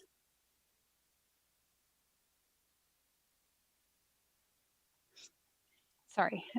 So we're looking to offer more dual credit electives, which we did start this year. We have added an arts appreciation class. We switched out which math classes students take, which counted as an elective. They used to take trigonometry, and now they're taking pre-cal just because it aligns better with what it is that the students need. We're also looking at making some changes to the pathways offered to students and considering reallocating the funding from the EMT program to build up some pathways that students have expressed interest in recent surveys. We've looked at and started talking to SWTJC about building a cybersecurity pathway and then also a teacher's aid certification pathway that can kind of start to build a process for students to get into education and then maybe pursue a teaching career. And then finally, we could really use a science teacher teaching in the dual credit classes. And if you go on to the next slide, we'll talk a little bit more about each one of those programs that we were working towards building. The first is the cybersecurity pathway. In talking to Dr. Underwood at SWTJC, there's not currently this pathway being used, but they do have programs that they said that they could kind of rebuild and restart that would be pretty straightforward for us to implement here at the school. It is in the works and still in the, the very early planning stages. So they're looking at reactivating a pathway that they had already built. So we're working on that. And then on the next slides, looking at the educator aid certification, there are some certificates that students can earn, which will enable them to work in schools and daycares. The first one is the educator aid certification. It is a level 1 certification, and we are prepared to start offering this with what we have now. We would be teaching high school level classes focused on child development, human growth and development, education, and we have staff to teach 4 out of the 6 classes that we thought would help support that program. And then students at the end of the program could take a test to become certified as educational aides for a level 1 certificate. And if you look at the next slide, it talks about what is required for that certification exam. For students to be able to take it, they need to meet the requirements. Things like they need to finish high school, they need to have experience working with students and parents as approved by the employing superintendent, so we could work to give students experience helping out in classrooms, doing things like maybe helping out at the elementary or tutoring, those kind of things to help get them those experiences to prepare them to test. So that's something that we're prepared to offer students now with the high school level courses. If you go on to the next slide, it talks about the next level of educator aid certification that we are working towards building a program for. We have, in order to take that test, students need things like at least 15 semester hours of college credit. They need either a level 1 certificate of the educational aid, the one we talked about on the last slide, or they need to have experience as an educational aid. So something that would help support them in that ties in really well with the early college high school. If you go on to the final slide that I have for you all, there is associate's degrees offered by Southwest Texas Junior College, which would tie in really well with an educator pathway. They have an Associates of Arts in Teaching 4th through 8th grade or EC through 12 special education. They have Associate of Arts in Teaching 6th through 12, 7th through 8, 8th through 12, or early college through 12, anything other than special education. And then they also have an Associate of Arts in Teaching early childhood through 6th grade. So there's a lot of different options for associate's degrees through Southwest Texas Junior College. And these associate's degrees are not very different from the Associate of Arts in General Studies that we already offer. The same core classes would apply, the 42 that they're already taking, and the difference would then come in the electives that they're taking. We're really excited about building an educator pathway. Us being located where we are and always, looking for good teachers, especially those that have ties to the community. This is a way to really help support the community and grow up our own students to then come back and work at the school. So that would, I think, be a real positive from growing this program. So those are kind of the highlights of how far we've come and what we've been working on. Is there any questions that you all have for me? Ma'am, well, I can see where we're going, and we're really kind of geared towards the kids who probably excel in academics. But if you look at the success the welding program has had, I don't see much there in kids that like to work with their hands, mechanics, AC, things of that sort. I mean, it's, I think I really like the EMT. I kind of wanted to really push for it, but the numbers just aren't there. I think they keep justifying it. But like I said, the welding program really has high participation, and I just don't see where you're kind of geared to what you're looking at for the future for those type of vocation classes. Mm-hmm.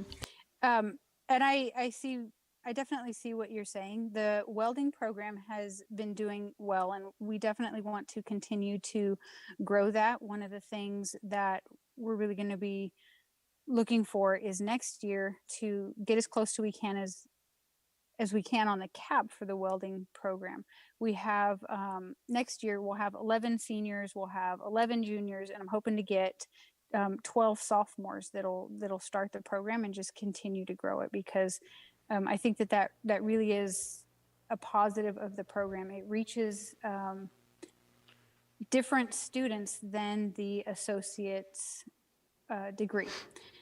And there is a little bit of overlap. We do have some students who are doing the welding program and the associate's degree. But I completely agree as well that we need to continue to build those programs and get students hands-on experience. Also, in the past, there's always been a big interest in criminal justice. I know a DPS sergeant who could probably get to maybe teach a class or two if you would. I'll volunteer JD for that. He has a degree. All right. And we're always looking for, programs and gauging student interest and seeing what we can build to what it is that they are looking for, what they would be interested in, what they would commit to finishing a program on. And so we're definitely always, looking at that and seeing how we can build it around their needs and their interests.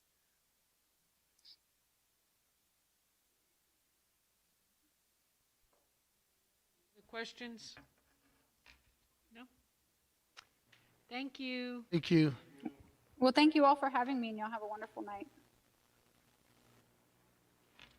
Next, we have our Title IX update.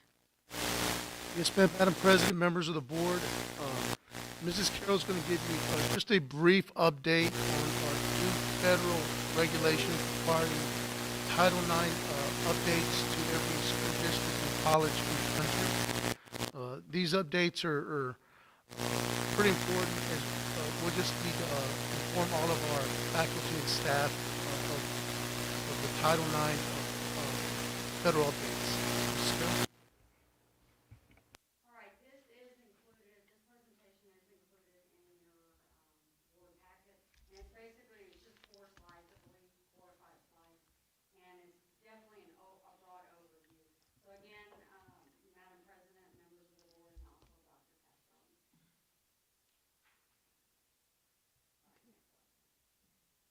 All right, the office of, there have been new Title IX rules and regulations that have come out.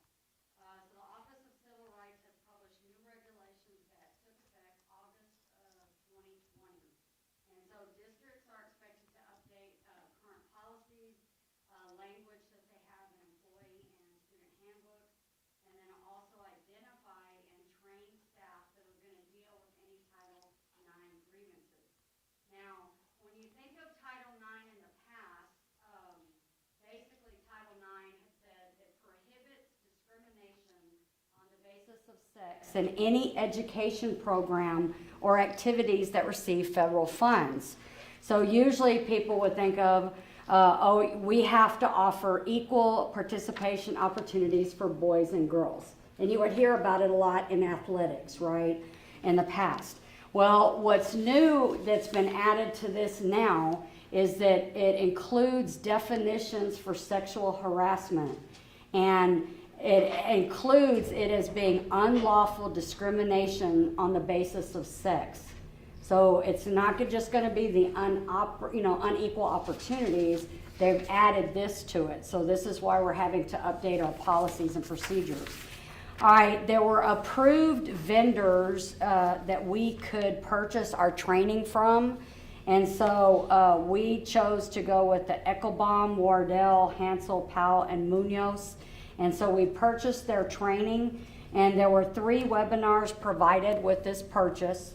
And administrators were trained with an overview of these new processes. Next slide.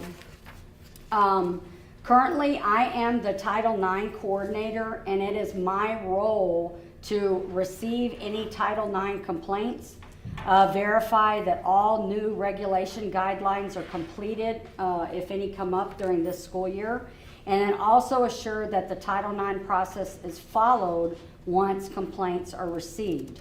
Now, there are other roles within Title IX to include investigators, decision makers, and facilitators. All right, on this slide that you'll notice there is another role that's called advisor. We do not provide advisors to students. Okay, so that's a separate role, but they do teach us a little bit about the advisor role as well. So the above roles, other than the advisor role, will be filled by a school administrator. So we were cross-trained, so that way, I'm the Title IX facilitator, but we had the other administrators in there, so that way we're cross-trained in case we have to each take on each other's roles. So that's very basic, broad overview of the new Title IX updates. Do I have any questions?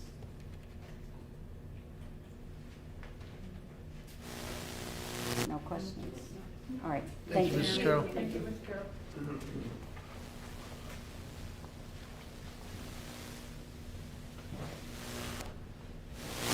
Okay, next we have information on the Texas Department of Agricultural review. Yes, ma'am. Madam President, members of the board, Mrs. Bindley was going to do a presentation on where we are with our child nutrition program. Good evening, Madam President, Board of Trustees, and Dr. Castro. The district started with a Texas Department of Agriculture review over a year ago.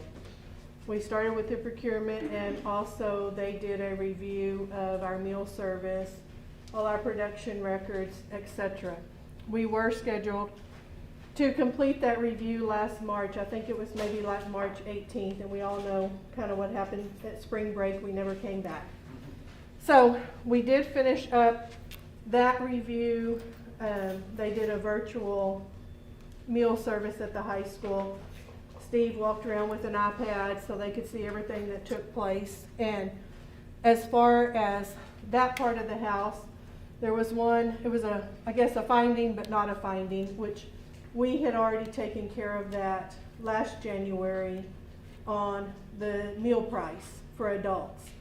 At the time, the board adopted that meal price in August of 19. They didn't have the latest adult meal calculator tool out there. And when it was out there, we realized we were going to be 2 cents short. So last January, we brought an action item and the board approved the district just paying it. That amounted to a little over $15. So we showed them that the general fund had reimbursed the food service fund the 15 and odd cents, and they were good with that. So they asked us if we wanted to postpone our procurement again, and it was like, no. Dr. Castro said, no, let's get it finished. So we did, and we had a couple of findings on the procurement side. 2 of them are related, and I've attached the summary of the findings in your board packet. And let me get to those. So the first one, it talks about that the contracting entity, which is us, must perform a cost or price analysis in connection with every procurement action, including contract modifications. So what they're telling us there is even if we contract with the co-op, which we do in San Antonio with Region 20, to do all our purchasing for milk, bread, all the stuff we get from Labatt, in addition to doing that, we are still supposed to do a price and cost analysis. Which, I explained to them, that's why we go with the co-op. Because, they do all that as part of their bid process. But we still have to do it. So we will start doing that and have documentation that we do that. So. Can you give them a copy of the one they did? We did. Not good. No, because food service is a federal fund, and it goes back to what we call EDGAR for all our other federal funds, and we do that for our Title I, our rural and low income. We do it all for that. And, we thought with the co-op doing their bidding and going that way that was sufficient, but it wasn't. And, I did ask the lady that we dealt with, are we the only district that y'all have audited or done a review on that have had this issue? They're like, oh no. I mean, they pick one or two things that probably aren't happening, and that's what they focus on. So, we do have a new policy and procedures manual that they did send us from another district that they seem to really like that one. So I have that one. As a group, we probably need to review it and make sure that everything that's in it, then we're going to have to do that. So if we're going to have it in our policy and procedures, then we need to make sure we're going to do it. So that's what that one is on the cost or price analysis. So the second one still goes back to the cost and price analysis. So 1, we didn't have a procedure, and 2, we weren't doing it. So that was 1 and 2. Okay. The third one is on our food service management company that we need to be doing an on-site monitoring. So, when Dr. Sheets comes in or Rosar, every time he comes into town, we meet, we talk about things. How are things going? But I don't have documentation to show that. So Region 20's food service school nutrition group, they have about a 6-page kind of questionnaire, yes, no, not applicable, that we're going to implement. And we will do that probably the end of May, first part of June every year to show that we are monitoring the food service. So at the end of the day, there was no monetary findings. And again, I've messed with food service management companies for 16 years and I've never been asked for that. So it's a learning process, and we will have the proper documentation. We will send up the corrective action plan, which will be our new policies and procedures. And I believe we have to have that uploaded by the 27th. And the 6-page review document, we'll look at it to make sure that that's what we want our review document to be like. Just because they send it to us doesn't mean we have to have all that in there. It can be our document. Like I told them, I said, if we weren't happy with them and not communicating, we wouldn't renew their contract. But again, they have a job to do. And so that's where we are on that, and glad it's over with. It took over a year. So, but no monetary findings, and all these are very fixable with a policy, and then follow the procedures that are in our policy and make sure that we have evidence that we have done an on-site monitoring. Anybody else have any? Thank you, ma'am. I'm just curious about one thing, since we're talking about food service. How are we looking for I know every year we do a little better and break even. Now with less kids in school, how's that looking? Well, actually, what was it, early November, I think we moved to the summer feeding, SFSF, summer feeding school something. Program or is it program? I think yeah, maybe summer feeding, summer program, which is what we would normally operate in June. And it has less restrictions, and you get to count anybody that you feed, I think, under the age of 18. So by switching to that, that has helped our bottom line, and I think we are for sure going to break even, if not come out a little bit ahead on the preliminary. On people picking up for the kids. I don't think it's great. I've not asked since we came back from Christmas. I know before 90 to 100 maybe a day.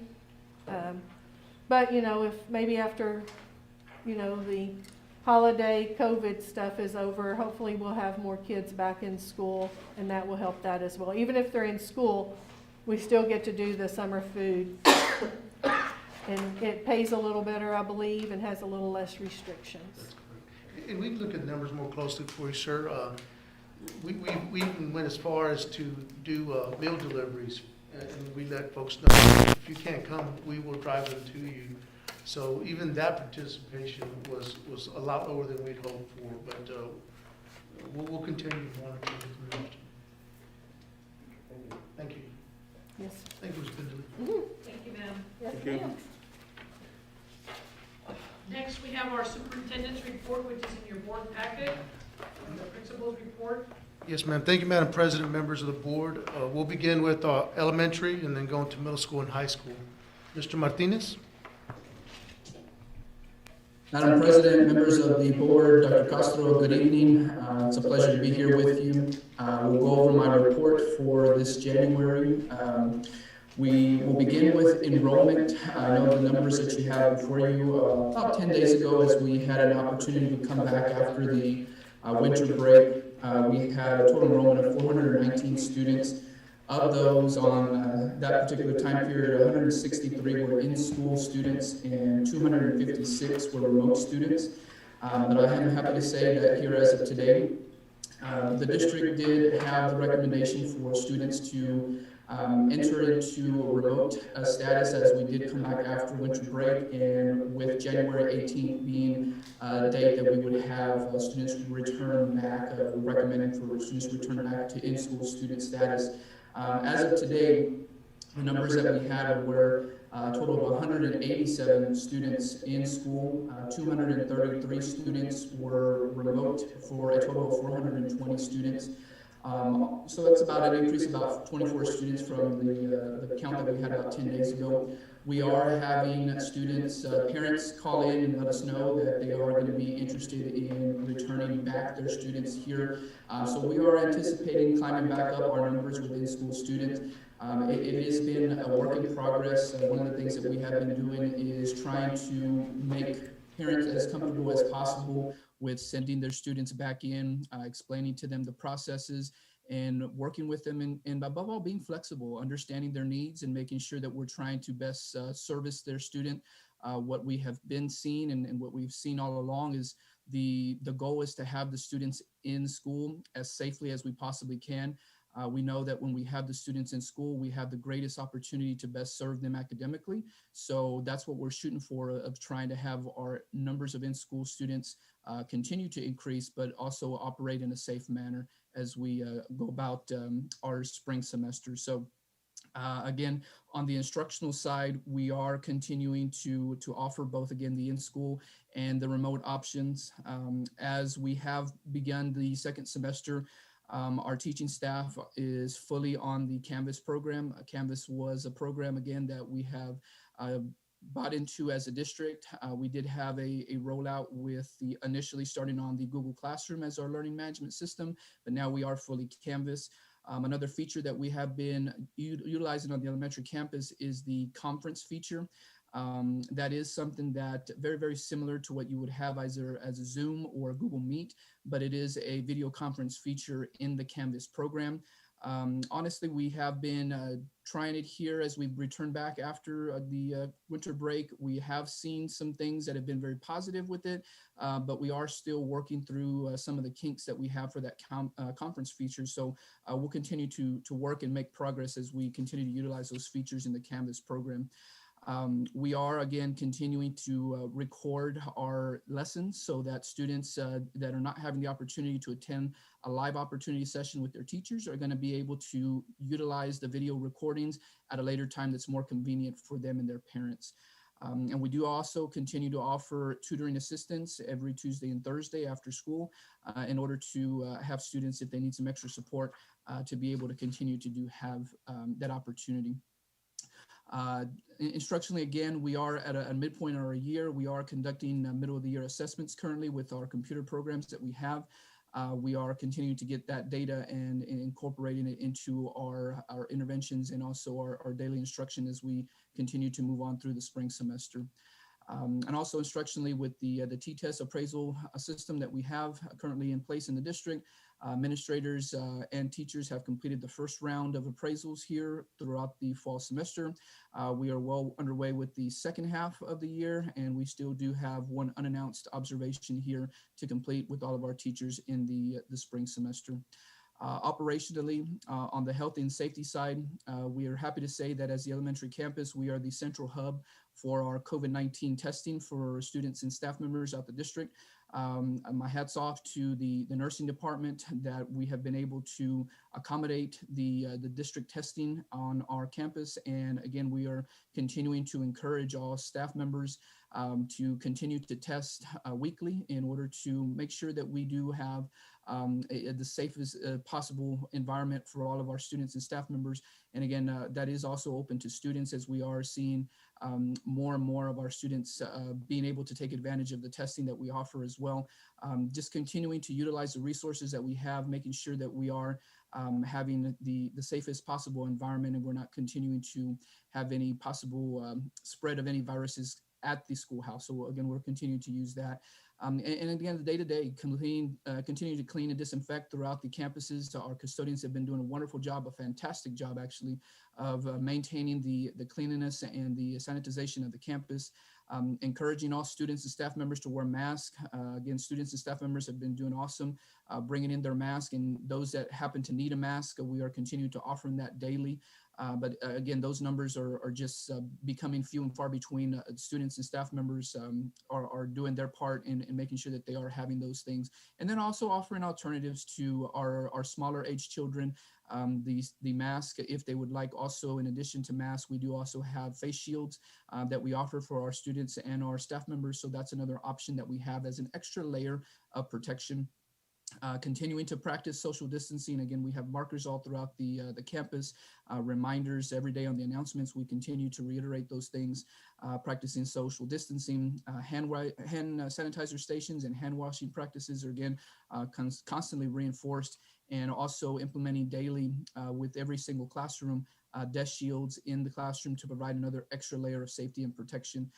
But again, as we continue to move forward, trying to make sure that we are reaching as many students as possible, continuing to communicate with parents and students, and also continuing to do home visits as needed to be able to reach out to those students and parents.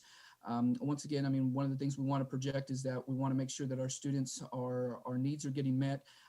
We feel that, again, in the schoolhouse is going to be the best way for that to be done, but we want to continue to offer the best and safest environment that we have. So in conclusion, again, we're going to continue to work hard and diligently work with our community to be able to be flexible and listen and understand and meet the needs of our community.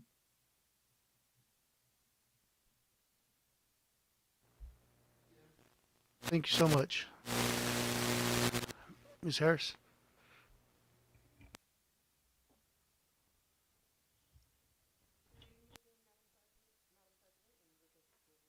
Good evening.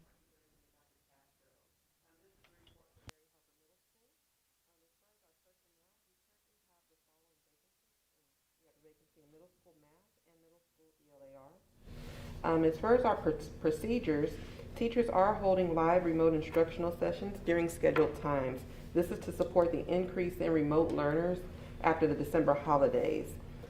Staff received training on how to use our new Google Parent form, and we will be able to analyze parent contact data more efficiently using this new format.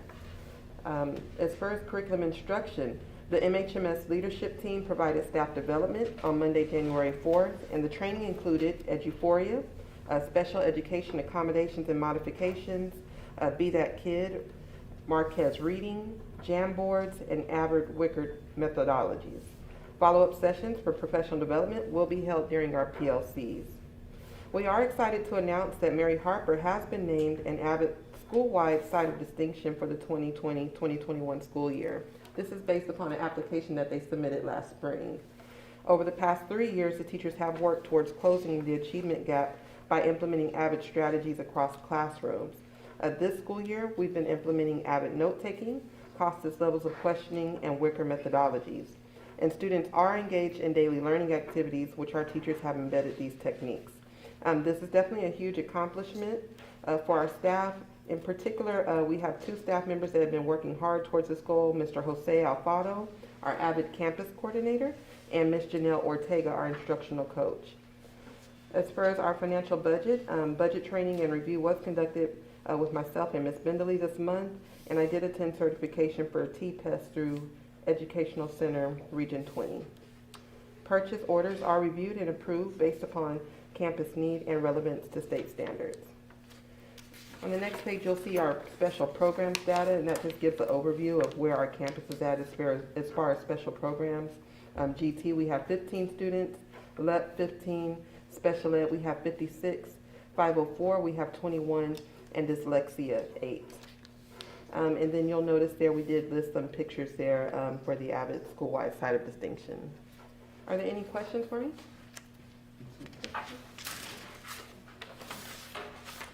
You have any questions? Do we order a big old sign for you guys? You know, and we're awaiting the certificate from Abbott. They said they're a little bit behind with COVID, but once we receive it, we'll present it, and yes, absolutely, we'd love a big banner on the front of our campus. Thank you. Thank you. Thank you. Awesome. Is middle school the only campus in our district, or is elementary too? As far as I know. At this point, it's only the middle school. Thank you. Mr. Solis?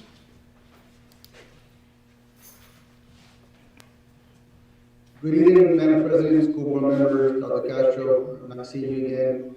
I'll go over the report that I submitted. First of all, I'll talk about our numbers of kids on campus. We did expect a low return of students, but I was really kind of shocked at the amount of kids that did show up. I did expect more, but unfortunately we didn't get the kids that we wanted. But over the days from the beginning of January 5th up to now, there's been a steady increase of kids coming on campus. I even sent out a notification to teachers to remind students that we are open for business, and if parents want to send their kids and they feel comfortable, that we'll be happy to take them. We are practicing social distancing. We are cleaning, disinfecting, masks available for teachers and wearing them. We have the desk shields, and just to reassure parents and students that they will be safe there at the high school. And I'm kind of happy to see that our numbers for today did increase to 54 students on campus, which is double the average from the past 2 weeks. So it's getting there. I was really hoping that we could get back to our normal average of about 120. 54 is an improvement from what we had in the past. I know the numbers will bleak there, but if you scroll down, you see the plus side to it. I added some pictures of walkthroughs I did, virtual walkthroughs in teachers' classrooms, where they're doing synchronous instruction, which was the instructions I gave teachers before we left for the break. And when we returned, we'll be doing synchronous instruction, not asynchronous, that we would expect students to be in attendance at their designated class period. So when I did some walkthroughs, I was happy to see there was an increase of students participating in our asynchronous instruction. And in addition to those kids in class, our class sizes did increase. And then what we were having before the break, where we were having 3 or 4 in the classroom, only we had those numbers plus the 5 to 8 kids you would see on the virtual side. So our numbers did increase, and it was good to see that students were attending their class. But I was really pleased with when listening to the teachers and seeing the instruction that they've been implementing the PD and from our POCs.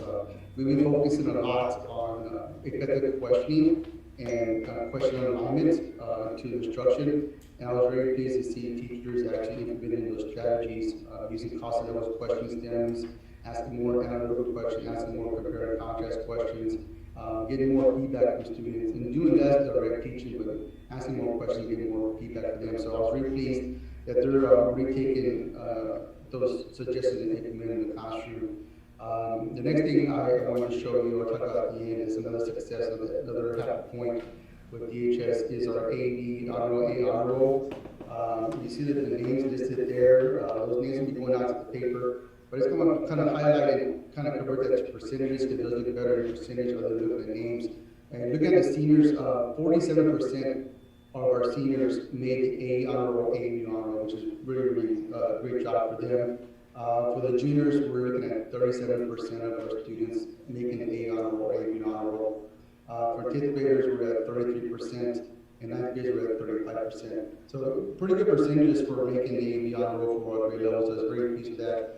On average, we're looking at about 38% of our kids at the high school making A's or A's and B's, so I was very happy with that. That does conclude my presentation. If you have any questions, I'm happy here to answer those.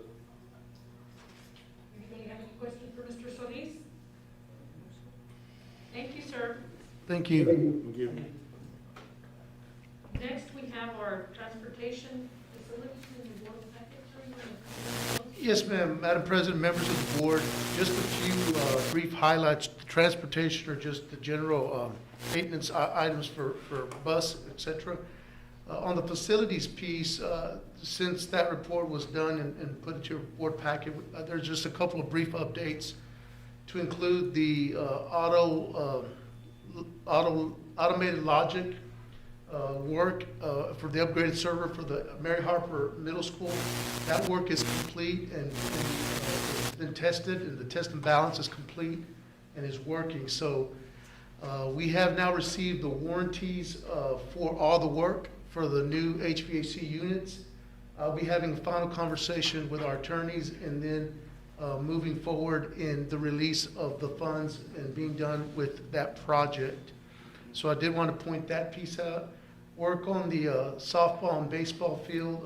A multi-kin lab has been done in preparation for softball and baseball. So that is moving forward, as well as the lease of the portable restrooms for the impending softball and baseball season. So just kind of wanted to give you a brief update on the facilities portion of those attachments. Anybody have any questions on any of that? Okay, sir. Thank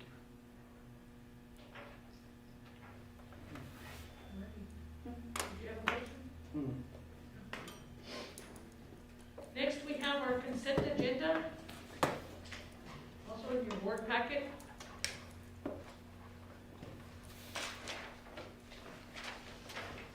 We have the minutes of previous meetings, budget reports, and monthly investment, tax collection, bills for payment, and fundraisers. Anybody have any questions?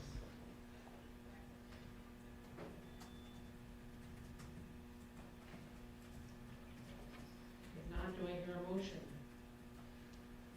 I make a motion that we approve the consent agenda as presented. Motion made by Kay Smith, I'll second it. seconded by Gracie Silva. All in favor?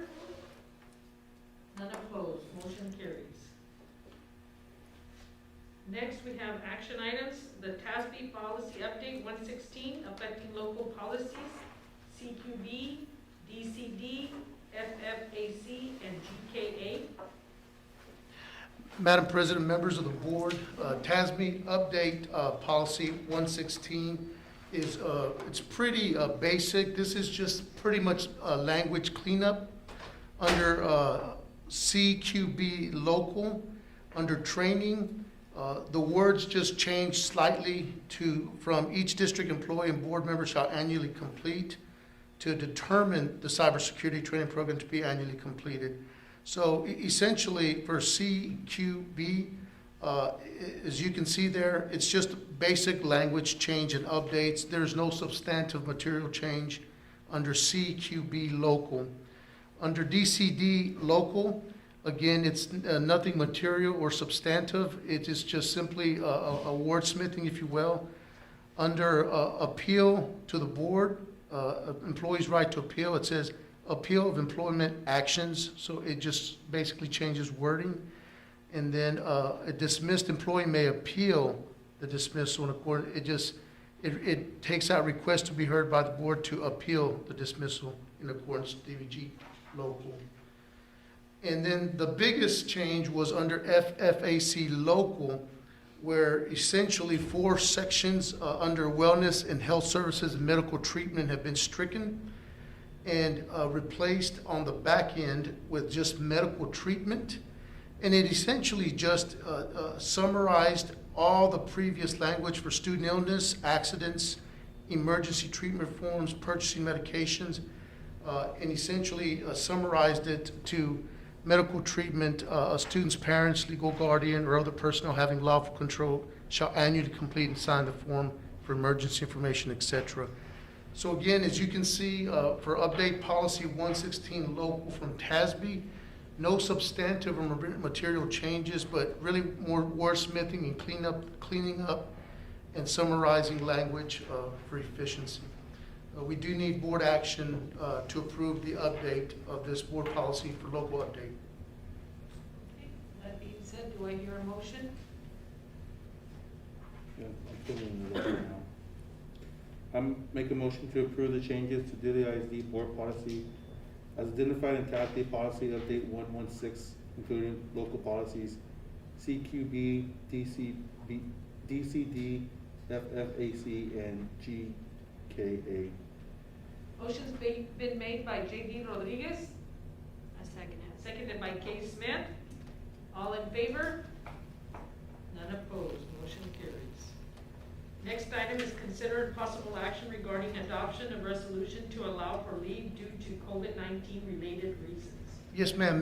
Madam President and members of the board, we were very disappointed to see under the new stimulus package that the FFCRA 80 hours for employees was not re-upped and renewed. When we have employees such as teachers or principals or others that can work remotely, they have done so, and we're grateful for them to be able to do so when they've had to work remotely.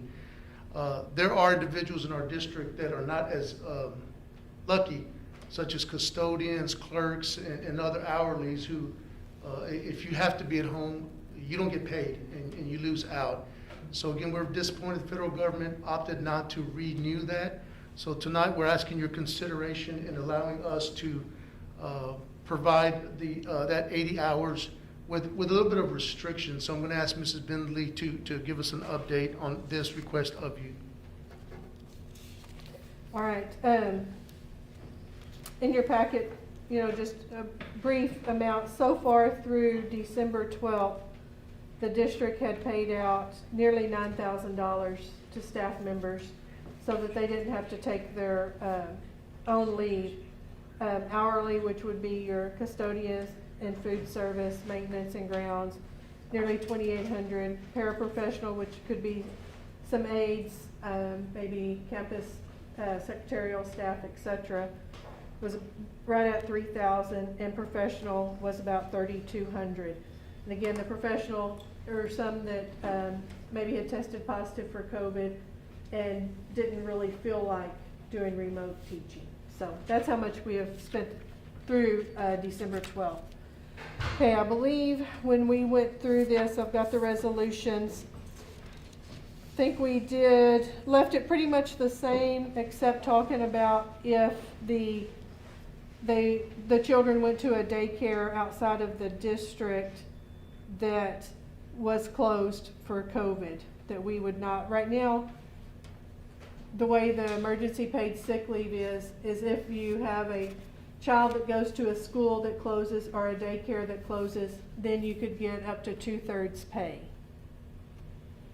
And I think when we went through the resolution, we had decided not to take that one, out. I think that was really the only major difference that I remember, Dr. Castro. Yeah, that's correct. On those 80 hours that we had previously, if they haven't used them, they'll keep them, or are they just gone? Well, the federal government approved those days, or we had to use those days up through December 31st. December 31st, that expired, and like Dr. Castro said, the government didn't renew those. So They're So they've gone. those that didn't use it, Right. they're gone. And this, so we're bringing to you two resolutions, a resolution extending the leave for an employee in quarantine and regarding the extended sick leave during a pandemic. Like Dr. Castro said, I mean, if we have a custodian that goes out for exposure or that they tested positive, we don't have anything that they can do at home remotely, even if they feel well. All the others, I know some of the paraprofessionals, the campuses have been very good at trying to find some training, some online training that's usually free. Or Melody can set up something with our safe schools and they do some additional training through there while they're at home. But I mean, it expired December 31st. I know it was I think a subject at your RAC meeting. And I don't know if you have the numbers of how many districts are doing something or not. Yes, ma'am. Region 20 is collecting data around Region 20. From our last meeting, about half the superintendents that were on the regional area council meeting were planning on taking this resolution to the board or to their boards or already had. It's a discussion being had, not only across our region, but across the state. And if you took 10 days in the fall and for some reason you have another exposure or quarantine, you're not going to get another 10 days. This is mainly for the ones that have not used their 10 days that have had to quarantine.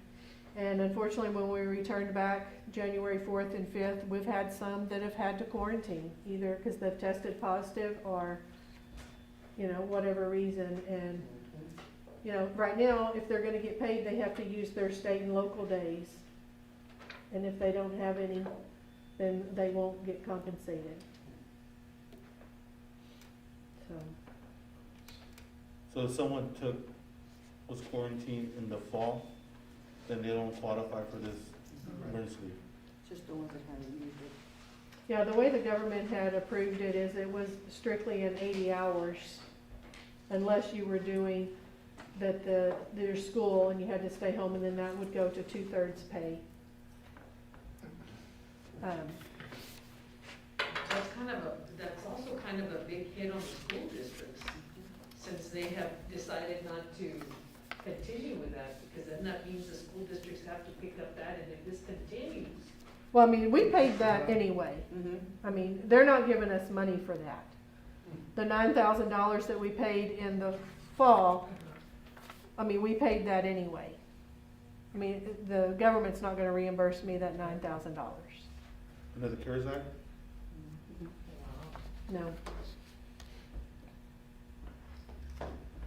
Well, so that's gonna be hard, because you have some other districts that just for an exposure, they want them home for 2 weeks. And I mean, I think, we're being very proactive with doing our test. I know Dr. Castro spends, a lot of his time helping with the contract tracing and trying to find out what is the best for our students and staff, whether they quarantine or, just stay away and wear your mask and, that kind of thing. But, this is certainly a burden to our staff, and I mean, it becomes a burden to the district. Any other questions? So how much is this gonna cost us? I don't know how many people are gonna be out. You know how many people are gonna get sick? So anybody from this point who hasn't gotten sick or has to quarantine, the school will pay them, I know where we call disaster pay, but we'll pay 2 weeks disaster pay where they don't have to touch their state and local days. What if we have? I'm sorry, go ahead. What if we have an employee who gets just a bad case and ends up in the hospital for a month? They get 2 weeks of their. They get the 10 days if they didn't use any in the fall, and then they'll have to use their days. I guess that's just fair, yeah. It's helpful. can you imagine though, if this is a continuing, Well, and I believe the way we have the resolution is it expires May 28th when graduation is. I believe that's what we put, sir. so there is an expiration date? Yes, no, we do have it with an expiration date. And that'll be going into the summer, right? It was right before summer. Mhm. I think it's helpful. Yeah, anything is helpful. Okay, so do I hear a motion? Okay, we put the extended leave expires at the end of the 2021 school year, so that would be August 31st of 2021. I'm sorry, I misspoke. Is that what we? We didn't put May? Well, we put expires at the end of 2021 school year. Whoa, what a mouthful. That will go till. That would be to August 31st, 2021. So is that what Basically, we it started want? as, That's not what we checked, that's not what I thought we didn't put the May 20. Well, I mean, that's the end of the academic year. I mean, as far as when kids are coming, well, hopefully we have a very successful summer school, I hope. Oh, that would be. that Oh, would so that'd be summer extending it to summer school too. Or, well, I mean, we can amend the resolution here, that's not a problem. We can put May 28th when, I believe graduation, I think is May 28th. But you are right, because the summer school. will extend, yeah. Those summer schools think that employees volunteer, don't they? But not our staff, the total staff. No, custodial staff, I mean, and like Dr. Castro and I were talking, you know, if I'm a custodian, I work 260 to 261 days. If I'm gonna be off for a medical appointment or anything, I'm either gonna take a state day, a local day, or a vacation day. Those are the only days I have available to me. And you look, our 187 staff gets the same 5 local and 5 state as somebody that works 260 days. So your custodians already have a hard time because they don't have a week at Thanksgiving to schedule medical appointments. They don't have 2 weeks at Christmas to schedule their medical appointments when they wouldn't be at school.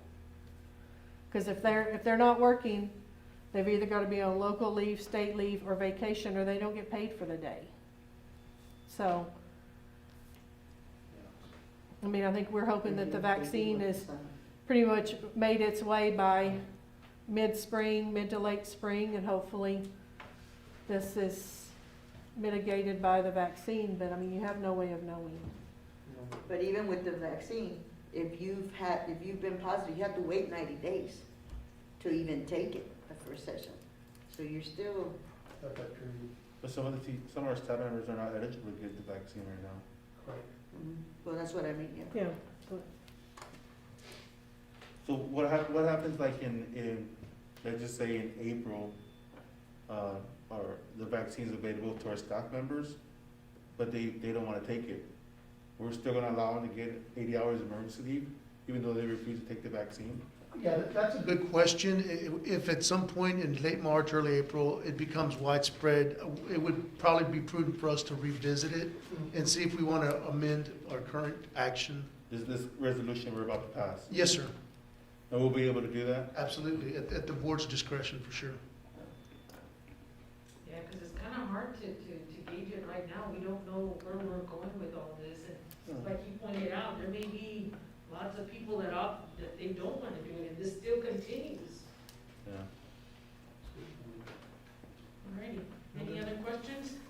If not, Y'all want to modify the date any?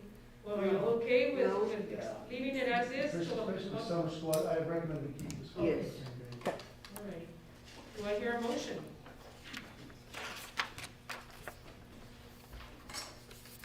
I make a motion that the board adopt a board resolution to extend district leave due to COVID-19 related reasons as specified in the resolutions. Motion's been made by Kay Smith, I'll second it. seconded by Juanita Alvarez. All in favor? None opposed, motion carries.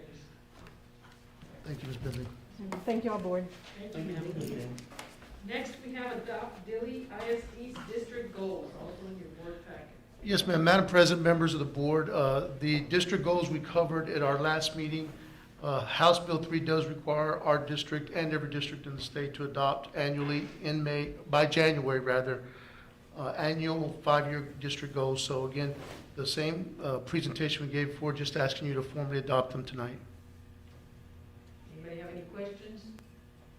And pretty much we tabled this because, I believe JP was going to last meeting, right?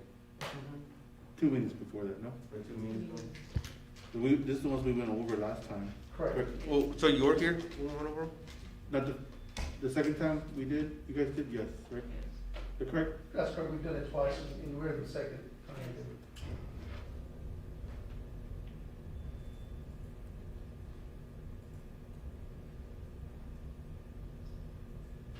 How many goals did we end up having? Is it still 4? Correct. Still 4 goals. Yes, sir.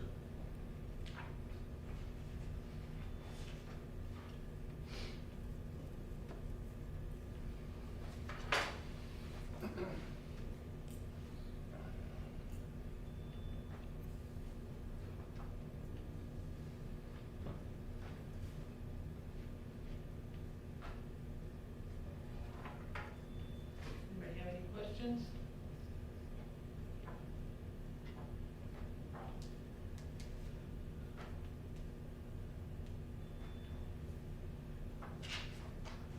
Do I hear a motion? Can I have a question real quick? Just to refresh my memory, these did align with the HB3 rules, right? Yes, sir, that's correct. They're in full alignment with HB3. We did vet them with Region 20 as well. So that's correct, sir. We've got it on the cover sheet aligned with House Bill 3.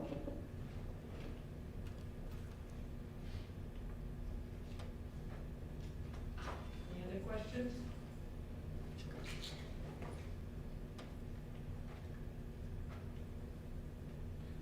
I make motion that we approve the 4 goals as presented in December. Motion's been made by Rene Alvarez, I'll second that. seconded by Tracy Silva. All in favor? None opposed, motion carries. That's it. We will now convene into executive session at 9:02 PM.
We will now reconvene back into open session. At this time, do I hear a motion to adjourn? I motion that we adjourn. Motion to adjourn by Gracie Silva, Second. seconded by Frank Torres. Meeting adjourned at All in favor? 10:05 p.m. All in favor? All- All in favor?